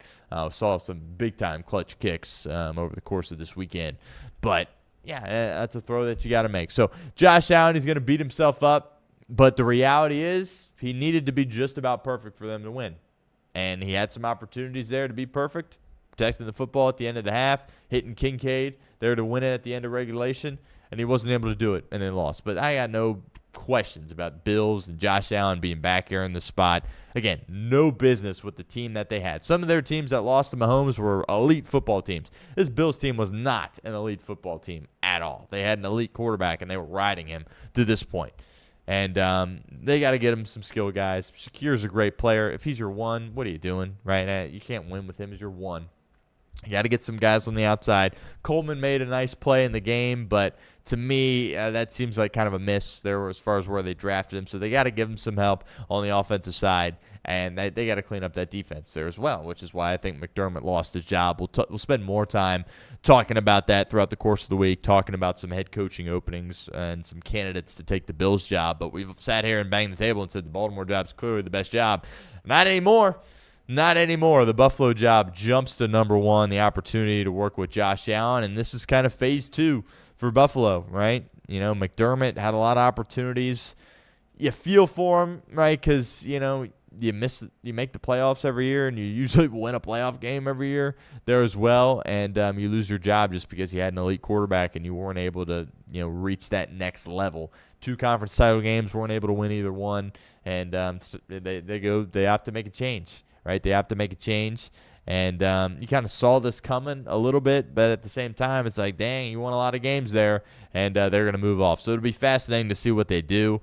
I think promoting Joe Brady is on the table. I don't know if that's the right call. If you're the Buffalo Bills, do you bring in a guy like Mike Tomlin? There were rumors out there about him saying, yeah, you know what, I'm ready to step away for a year at least, or maybe even possibly be done. Well, the Buffalo job's open, so that can change some minds. Certainly there, the opportunity to work with Josh Allen. But kind of that next phase for Buffalo, not able to capitalize in phase 1. Their window, like we talked about with the Bengals, the window for Buffalo is Josh Allen's whole career. They will be back. He just didn't have much help around him whatsoever. Now the Denver perspective. They didn't seem like the typical number 1 seed, right? They didn't have that level of dominance. It kind of felt like the Tennessee team a little bit from 21, where it's like, congrats, you've had a really nice year, but are we really believing that you can do this? Credit to them. Bo Nix was awesome. I mean, the drive there, the touchdown, to tie it, or to go up 3 actually there at the end of regulation was great. To hang in there in overtime and ultimately win the game. Bo Nix deserves a ton of credit, and this is the unfortunate part about this game in this league, right? I mean, your heart breaks for him. The ankle, it comes out. I mean, the fact he was able to gut through that is absurd, right? I mean, Bo Nix is an absolute dog. And, we talk about these quarterbacks in that rookie class. What Caleb Williams was able to do, we'll talk about that game in a second. But the poise that he showed at the end of games, fourth quarter clutch drives, game-winning drives, game-tying drives, he's that guy. And Bo Nix, too, is absolutely that guy as well. And your heart breaks for him. And, as a football fan, it stinks because now, the Patriots are significant favorites in this game. And you would think that New England's going to be going back to the Super Bowl. Obviously, they'll play the game, and we'll see. Jarrett Stidham's going to get an opportunity. But Bo Nix, some of the throws on that drive on third down, just hanging in there and letting it rip, the decisions, I just thought it was awesome, right? The competitive spirit, the toughness, the fire, and to be able to hang in there and play a couple of snaps while your ankle is broken is absurd. And, to talk after the game, it's like maybe it's the adrenaline. I'm sure his adrenaline was crazy, but then Sean Payton comes out and is like, yeah, we lost Bo, and his season's over, and we're going to roll with Jarrett Stidham, who's played a handful of games. Sean Payton has said, even before when Bo won the job as a rookie, he was like, yeah, we feel good about what we have in Stidham. And he backed that up again with those comments, obviously after the game. So we'll see. But just devastating for Denver, everybody associated with the organization, the fan base, and just fans of football, right? Fun for Stidham to get an opportunity here, but dang, that's unfortunate because Bo Nix was really proving some people wrong in that game. I don't know if necessarily he outplayed Josh Allen, but he made a couple more plays and a couple less mistakes down the stretch, and his team won the game. So, I mean, that is absolutely huge for Bo Nix, year 2. Hopefully he can bounce back next year and still, look like the guy he is and improve. Typically with ankles, guys can come back, right? Sometimes like with an Achilles or whatever, you don't know exactly how they'll come back. But hopefully he comes back 100%. Your heart just absolutely breaks. But the coaching job that Sean Payton has done is tremendous. Only been here for a couple of years now, obviously. And, they're in the conference championship. So it shows you how valuable great coaching is. And that's why, we sit up here and nobody defends Zach Taylor more than me. But if you go out and pay for a big-time head coach, it can result in wins. That's what Denver did, and they're going back to the AFC title game because Sean Payton is elite. And he kind of had that smirk, that Sean Payton smirk, where clearly he's devastated for Bo Nix, but he's like, we got a guy here in Stidham, and we feel like we can still win a game and get to the Super Bowl, right? And it's kind of interesting because it's not like Stidham needs to go on this 7-8 game run and play good football. He's got to do it for 120 minutes. Right? And shoot, he's got to do it for just 60 to get to the Super Bowl. So he's got a lot of great pieces around him. He's got some weapons. He's got a run game. He's got a defense. And I'm not writing them out. I definitely think, we picked New England certainly to go to the Super Bowl. But it'll be fascinating to see what happens in this game with Jarrett Stidham. Making, his 4th career start here, so it's pretty unbelievable that he's in this spot. But your heart breaks for Bo Nix. Heck of an effort and just great execution from Denver. Great coaching job, and that's going to be a heck of an environment, right? Seeing that at Mile High Stadium, remember when Peyton Manning went to the Super Bowl 50, and, is playing Tom Brady, right? So it's going to feel – it's Broncos-Patriots in Denver, obviously different quarterbacks at the helm. Jarrett Stidham and Drake May, but that should be a compelling game, but unfortunately no Bo Nix in the game for the Denver Broncos. All right, moving on to that night game. The Niners and the Seahawks, it just caught up to them, right? The Niners, they, again, talking about the Bills having no business being there. The Niners had no business really being there either. I thought they'd be able to keep it close. That wasn't able to happen, and they just never really had a chance when you score on the opening kick like that, and it's just you're cooked if you're the Niners from that point. I thought Purdy showed a lot. I mean, he was holding on to the football. He had to. His guys couldn't get open against those guys for Seattle. That defense is the real deal. Talked about Houston, in my opinion, being better than the Seattle defense. Well, Houston's now going home, and Seattle's going to have an opportunity here. And, look, Sam Darnold didn't have to do much at all. Had the oblique, got the shot before the game. We'll see if that's something that he has to continue to deal with. I'm sure it's going to continue to be an issue for him. And if they're going to win the Super Bowl, and if they're going to beat the Los Angeles Rams at home, he's got to, make some plays. right? He's not just going to be able to rely on the defense, the special teams, hand the ball off. He's going to have to make some big-time throws if they want to win another game. But credit to the Seattle Seahawks. My biggest takeaway is John Schneider, and we've been all over this here at the show. John Schneider's the real deal. Talk about these GMs in the National Football League, the Brett Veaches of the world in Kansas City, the Howie Rosemans of the world in Philadelphia, the Les Sneads of the world in Los Angeles. Schneider is the real deal. Just hit after hit after hit. The way they handled the Russell Wilson thing, fleece job of the Denver Broncos, and signing Darnold in free agency, incredible. Hiring Mike McDonald, guy rocks, guy's awesome. And then the Shaheed trade, we said the day of the trade deadline, that was the best move. Seattle going to get Rashid Shaheed, and that is proving to be the case, as that guy is absolutely electric, and he will just flat out run right by you. And he is an unbelievable player. And John Schneider deserves a ton of credit for the success that Seattle has had here this year. But, again, there was really no chance. Credit to Shanahan for getting them to this point. The fact that team with all those injuries was at the divisional round is unbelievable. Brock Purdy, I thought, did everything he possibly could. He didn't really have a chance in this game. But he proved that, maybe – is he living up to that contract? And these quarterbacks, is anybody really living up to the contract these quarterbacks are getting, right? They're getting so much money. You could argue that none of these guys are living up to the salaries in which they're getting. But Brock Purdy, he's the real deal. He's a stud, and he's going to continue to win football games for San Francisco. But the coaching job that was done by Bob Saleh and done by Kyle Shanahan was tremendous. They just ran out of gas a little bit and ran into a bit of a buzzsaw, certainly in Seattle. And, they're in a spot where they had that bitter taste in their mouth just because of how ugly the final game was, right? You give up 41 points. You only score 6. That's tough, right? It's one thing if you go in there and it's like, well, we competed. We lost by 10, 14 points. That was an absolute blowout, and it wasn't close. So they have, a negative feeling certainly associated with the end of their season. But the fact they got to this point really was tremendous. So hats off to those guys. And Seattle, we floated around the idea about these 1 seeds going down. Denver, you could argue, was lucky not to, but Seattle, they left no doubts. And they're going to be hosting a playoff game, NFC Championship, Matthew Stafford. That is going to be absolutely tremendous. And then you move to the Sunday games. The 2 games in the middle certainly were the worst games, but the Houston Texans and the New England Patriots. And I talked about this, with the first game when they were playing against the Los Angeles Chargers in the wild card round. It just feels right? I'm not a Patriots fan.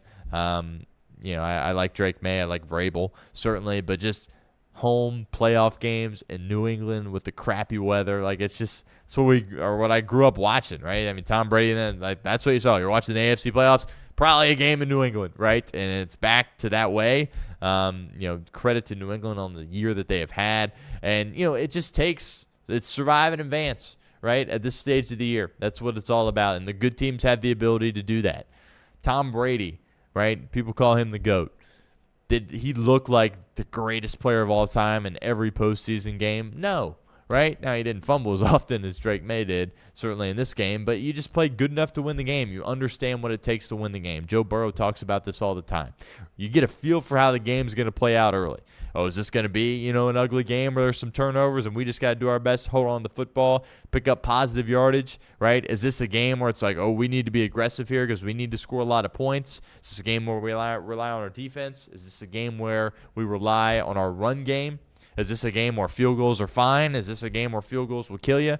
There's different types of games, and credit to New England for understanding how these 2 games were going to go against the Chargers and against the Texans and capitalizing. And Drake May, playoff debut, no problem. He's not blinking. Now, has he been asked to do a ton?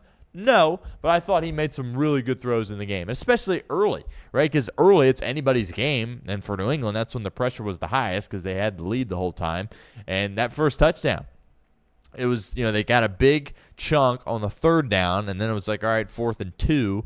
You're in a spot where probably not take the long field goal. Let's go for it and, try to strike first here. And they didn't run it. They didn't run a screen. They ran it over the middle, and they were trying to score a touchdown there, and they did. Pop Douglas, heck of a catch, heck of a throw from Drake May, and they didn't look back from then on out. So he's got to do a better job of holding on to the football. Again, those elements, when the weather's that crappy and you're getting hit, a good chance the ball's coming out. Right, so if you fumble 4 times in Denver despite Jarrett Stidham's playing, that's probably not going to be a winning formula for you. So he's got to hold on the ball a little bit better. He understands that. He will. But I thought he did a great job of managing the game. And people always say managing the game manager, like that's a negative thing. No, that's your job as the quarterback. Understand the type of game it is and execute. I thought Drake May did that. And they were fortunate to land on 2 of the fumbles that he lost. But he made some throws in the game. Didn't use his legs as much as I thought, which for some prop bettors out there was not a good thing. But, they ran it with Ramondre well. Vrabel understood, what they needed to do going in. McDaniels was great. And that, I'm telling you, that is going to be a problem. That McDaniels is back. This is his 3rd stint in New England, which is funny. But nobody has any interest in Josh McDaniels being a head coach because we've seen it. It didn't work. Not even close to working. So you would think that Drake May, Josh McDaniels, and Mike Vrabel are going to be in place for a really long time. That's what you would think. And if that's the case, that's going to be a problem for the rest of the league, certainly, because that trio is the real deal. And, you look at this team, man, again, no all-pros. Like, it's just a collection of dudes that, I don't want to say it, I don't want to misfits, but some guys that, have been cut, moved off of, traded from. And, they just have that edge about them. And they're a tough, competitive group. And they were popping.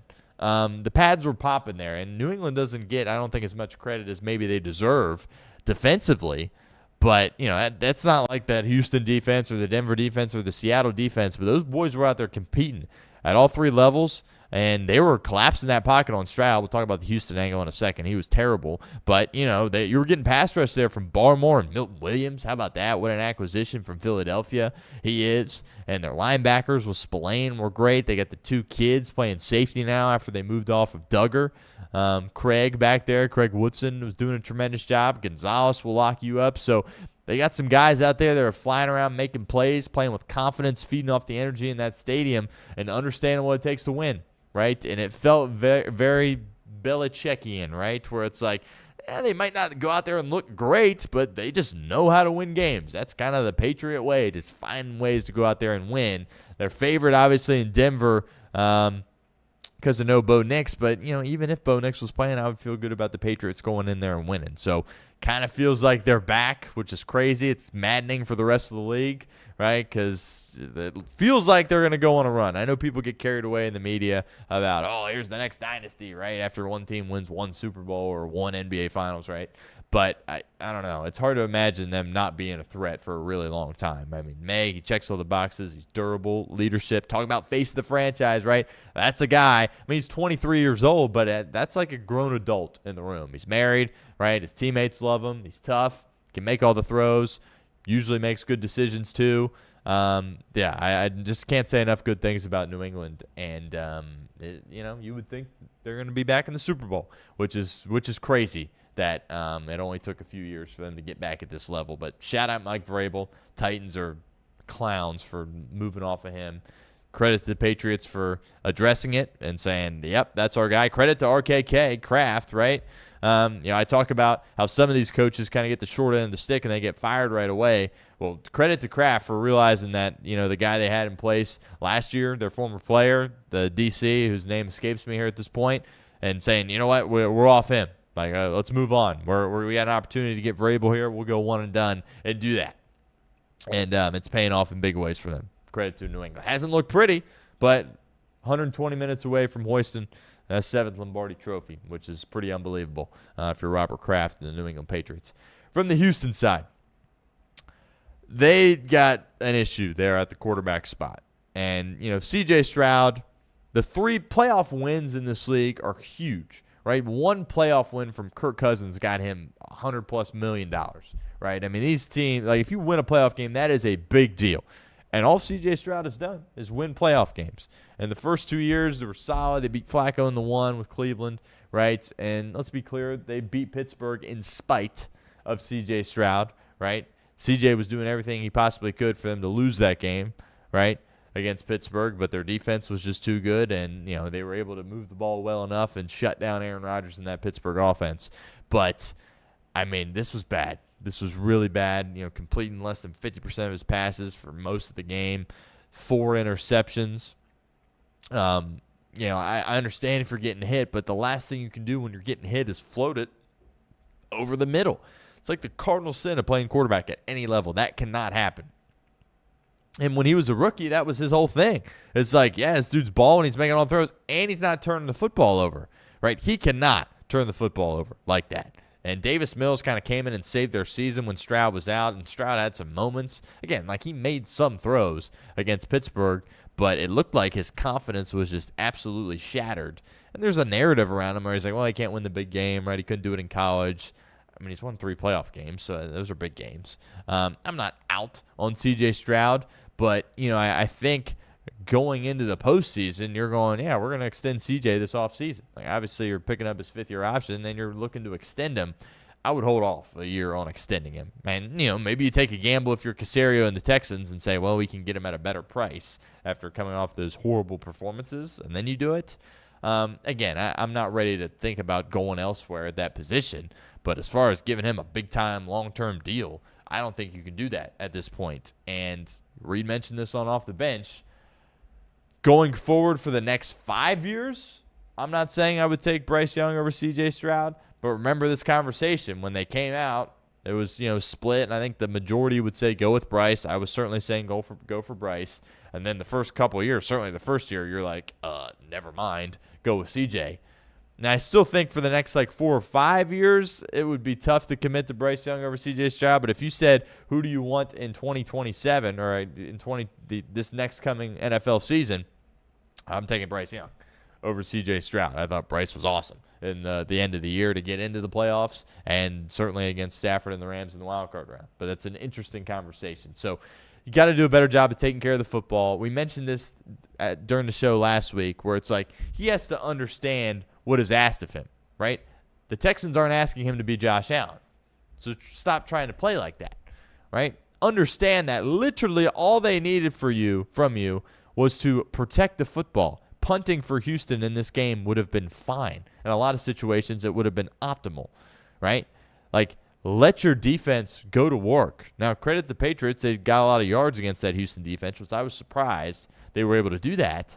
But, CJ just didn't even give his team a chance. Let your defense play. Try to run the ball. It's not working. Okay, punt it, right? Instead, he's just trying to, do this hero ball stuff where he's getting drilled and, throwing the ball. Take the sack. Throw it out of bounds. Understand the situation in which you are in. And he didn't have any recognition of that, and it resulted in just an ugly game. So people want to, drag Justin Herbert for his performances in the postseason, and that's fine. But this was a whole different level of bad from C.J. Stroud. So the Texans should be good for a while. DeMeco's great. I think DeMeco Ryans awesome. Got a lot of love and respect for him and what he's been able to do in a short period of time with the Houston Texans. But, you got to figure things out with your quarterback. And, you got some young pieces there offensively. No, Collins hurt big time because he didn't really have anybody that could win one-on-one. Gonzalez was locking people down, so no Nico hurt. And you lose Schultz early in the game as well, who's one of his favorite targets. So I understand, he was without some of his guys.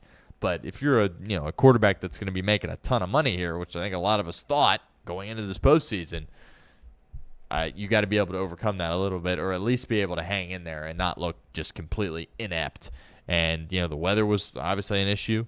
An issue for Drake May holding on to the football, but he played a heck of a lot better than C.J. Stroud, and you can't debate that. So credit to Houston. That defense is unreal, but I don't think we're able to tap into how great they were because they didn't go on a deep postseason run. They won a game. Credit to them. But I think, if they win this game against New England and then have a great chance to beat Denver with Jarrett Stidham playing, you're talking about this defense being one of the best defenses of all time, but people will kind of forget about that, and they'll just remember C.J. Stroud and how bad he played in this game. But a lot of those pieces can come back. I believe Danielle Hunter was only on a 1-year deal, so they got to do whatever they can to bring him back because that guy's awesome. But they're good at all 3 levels. They're pretty young as well. DeMeco's done a nice job. They'll be a problem as we go forward, but C.J. Stroud's got to play better football than that. Last game. Rams-Bears, and, this game was awesome. It was, quote-unquote boring there for a second, and that's football, right? It's not every game is going to be a shootout. There's going to be a defensive struggle, and I don't mind that at all, right? And it was freezing, right? The feels-like temperature was 9 degrees. Here in Cincinnati this morning, it was 22, and I was just freezing walking across the street from my car into our studio here. Can't imagine playing football significantly colder than that, right? I've got a lot of takeaways from this game. The most, if you said, what are you most confident about going into this weekend, I would have said that the Rams win. I said that I didn't like the 3.5, but I took it anyway, and it became true, right? Should have been 3, and then you push, but it was 3.5, so if you had Bears plus 3.5, credit to you for hitting that. But, what you've noticed, what I've noticed watching the Rams throughout this year is that first drive with McVay, like they're probably going to go down and score, right? McVay early is great, and then they kind of get in this rut, right? You've seen that when they've struggled a little bit, as they get in this rut from like second, third quarter, and then they kick it back into gear in the fourth, and that's kind of what happened here in this spots. And, they're able to get the lead. It was 10-10 for forever. Credit to Stafford going down, kicking the field goal to tie it at half, and then they're able to pull away, or not pull away, but get the touchdown at 17-10, and the Bears offense hadn't really been able to do much, and you felt like you were in a good spot there if you were the Rams. And that was an incredible drive. Kyron Williams had a heck of a game. He had some big, tough runs that I thought were tremendous. Puka and Devontae, I think Devontae only had the 2 catches, but they were both huge catches. One obviously controversial, both controversial really. And then Puka didn't have a Puka-type game, but he was big for him in some third down spots there as well. And Stafford, again, he had some misses. Was the cold an issue? Maybe. Was the finger an issue? Maybe. But you always knew that he was going to be there at his best when it counted, and he absolutely was in this game. But I think it's fans love criticizing coaches, and it's easy to do. I try not to do it as much, just because we're sitting here on our couch. We don't know exactly what it's like to be in those moments, right? But I thought some of the decision-making made by both those two guys, Ben Johnson and Sean McVay, was just horrible in this game. And Sean McVay, we could be having a very different conversation. If Caleb Williams doesn't throw that last pick and the Bears win, we are just roasting Sean McVay for how he handled the end of the game. So you have the lead, right? You have the MVP of the league in Matthew Stafford as your quarterback. Maybe Drake May wins it. I don't know. I think Stafford's going to win it, right? Stafford has been tremendous. So MVP, that means most valuable player. If you're in a winner-go-home game on the road, I think you want to utilize your most valuable player, the most valuable player in the National Football League.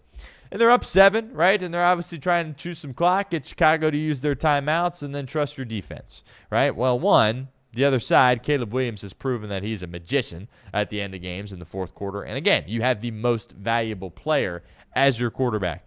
And he just ran the football. Now, they threw it in overtime a little bit, which we'll talk about in a second. But they run the football 3 times, and the 2-minute warning, the clock was stopping anyway, right? They could have ended that game on their terms with their offense. Do you want to end the game with your defense, who has great players? Lake's great. He had a big-time hit, obviously. Verse off the edge is tremendous.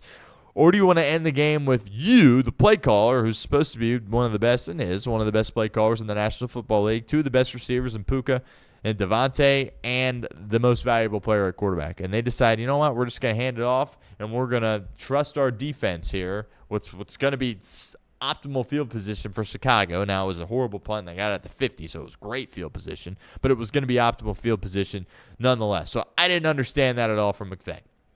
And then you get the series from the Bears where they move the ball, and then it's 4th and game with a handful of seconds left. And, so we've got Altifiber, and they're a little bit behind, right? So I put the phone away whenever I'm watching something because it'll blow up when something crazy happens, whether it's the Reds game, Bengals game, NFL game, whatever. And, I had it off to the side, and they're getting ready to run that play, and my phone's just going bing, bing, bing, bing, bing. And I'm like, uh-oh, something crazy is about to happen. And sure enough, he's running backwards. He's out near the logo and then chucks it up. And somehow the DB lets Komet get behind him, which I don't know how that can possibly happen in that situation. But off his back foot, fadeaway jumper, as Chris Collinsworth said. Beautiful throw, catch. And you're in a position where if you kick the extra point, you tie the game with a handful of seconds left. Or you could go win the game with, I believe it was 12 seconds left. Ben Johnson.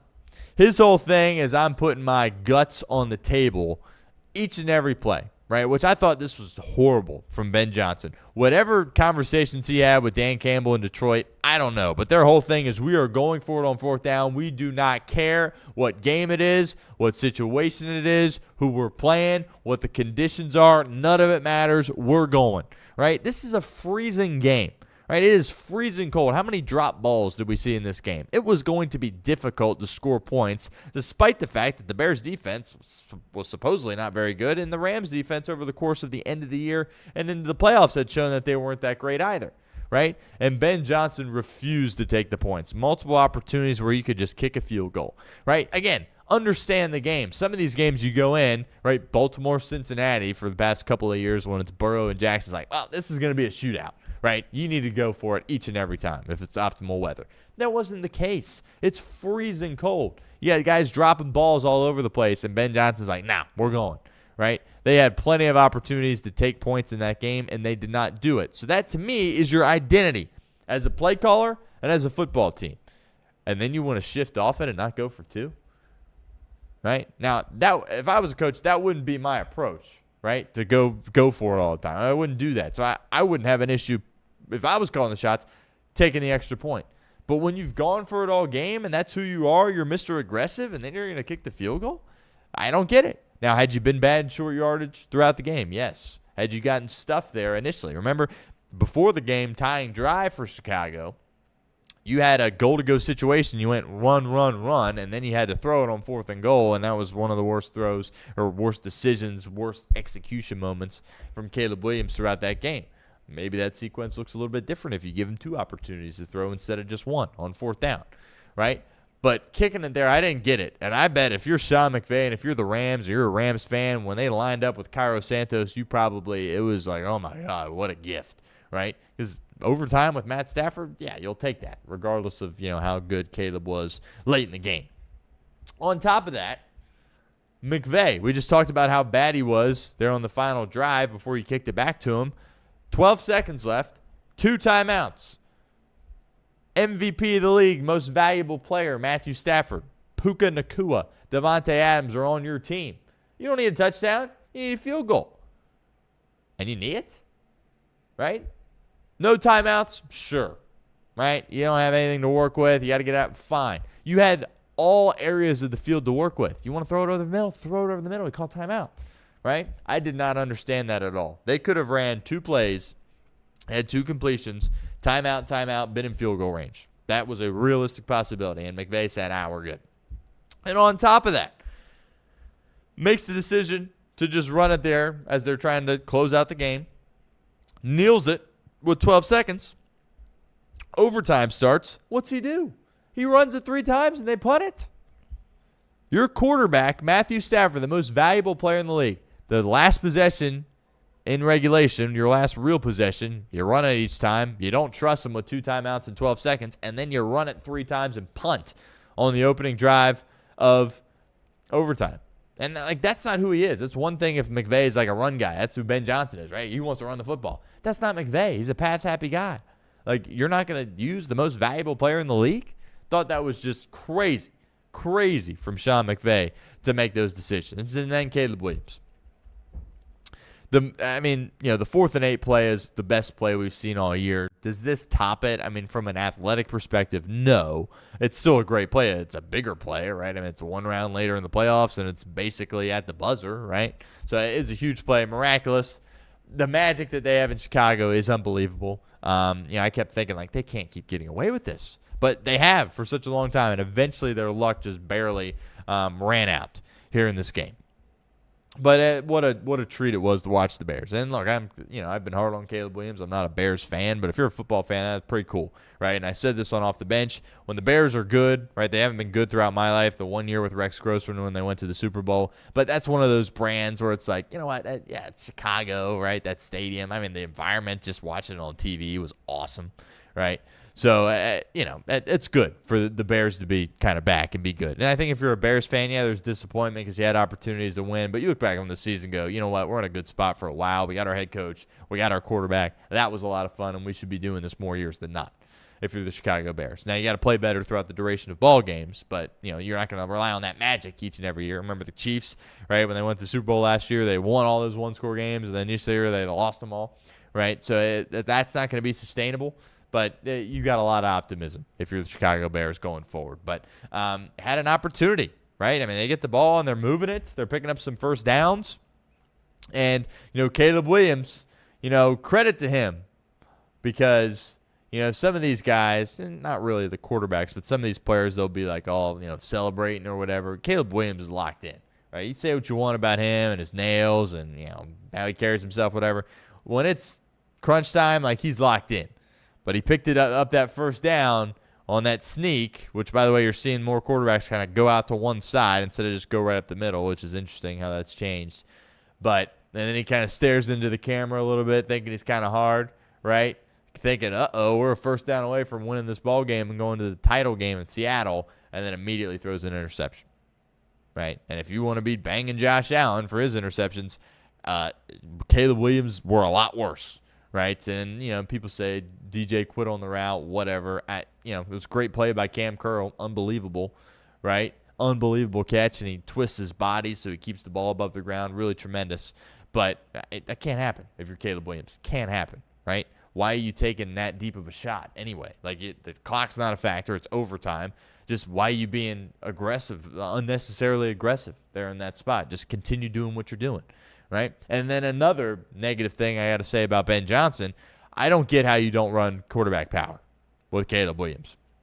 I don't get it. Because when you see him outside the pocket, it's like, this dude's like the best athlete on the field. And he's really, really fast. And he's a really strong physical guy, too. And they, on that drive, were kind of at their best when they were using his legs. Where was that throughout the whole second half? I don't understand. Right? You've got to draw up some stuff. Does he need to be a guy that runs it 12 to 15 times a game? No. But more than like 5 or 6? Yeah, you should. I mean, he is an incredible athlete, and he's got great speed as well. So if you're Ben Johnson's a run-happy guy. I was really surprised that he didn't opt to use Caleb Williams' legs a little bit more in this game, and I thought that was a big-time mistake. For Ben Johnson and the Chicago Bears. But a heck of a game. Rams pulled out. More controversy with the catch, not a catch. It's football, unfortunately, and this is going to continue to be an issue. The league's got to figure it out. I didn't think it was an interception. I thought it was a catch from Devontae. I didn't have an issue with that. I don't think the Bears got hosed there at all. Could you argue the Bills got hosed? I think that is certainly an argument that you could make, but the league's got to get that figured out. Absolutely has to get that figured out. But the Rams are going to have an opportunity here to go to Seattle, round 3. Right, because we've seen it twice. Rams should have won both of them, lost the big-time fourth-quarter lead there, and Seattle was able to come back and win. But that game's going to be awesome. And unfortunately, no Bo Nix, but we'll get Jarrett Stidham and Drake May and the New England Patriots. Only 3 more games left in the NFL. It's crazy how fast it goes. And only 1 more game in college, and that will be tonight. Fernando Mendoza going up against Carson Beck. We said this at the top of the show. The line is 8.5, and all the money is just pouring in on the Hoosiers. Usually Vegas knows something, like something odd is going on here. I don't know what it is, right? I'm confident that Indiana's going to moonwalk to a victory here in this game, but all the signs would say hold off on that, right? Hold off on that. But Mendoza, he hasn't blinked, right? We've talked about this at length. I'm not comparing him to Joe Burrow, but that run that he went on in 2019 where it's like, it doesn't matter who he's playing. It doesn't matter how bright the lights are, right? It doesn't matter if they blitz him, if they drop in his zone, what they do. Like, he's not going to blink. He's going to be surgical with the football. It's the vibe you get around Mendoza here at this point because he's so accurate. He's so tough. He's so physical. And he's so precise with his ball location. I expect that to be the case tonight. Miami runs around, they'll hit you, right? It's kind of an interesting battle of styles here because they're both really physical, but that's kind of Miami's identity is they want to kind of make it a backyard brawl type of game, whereas Indiana just wants to get out there, run their RPO stuff, execute, still be physical and punch you around a little bit.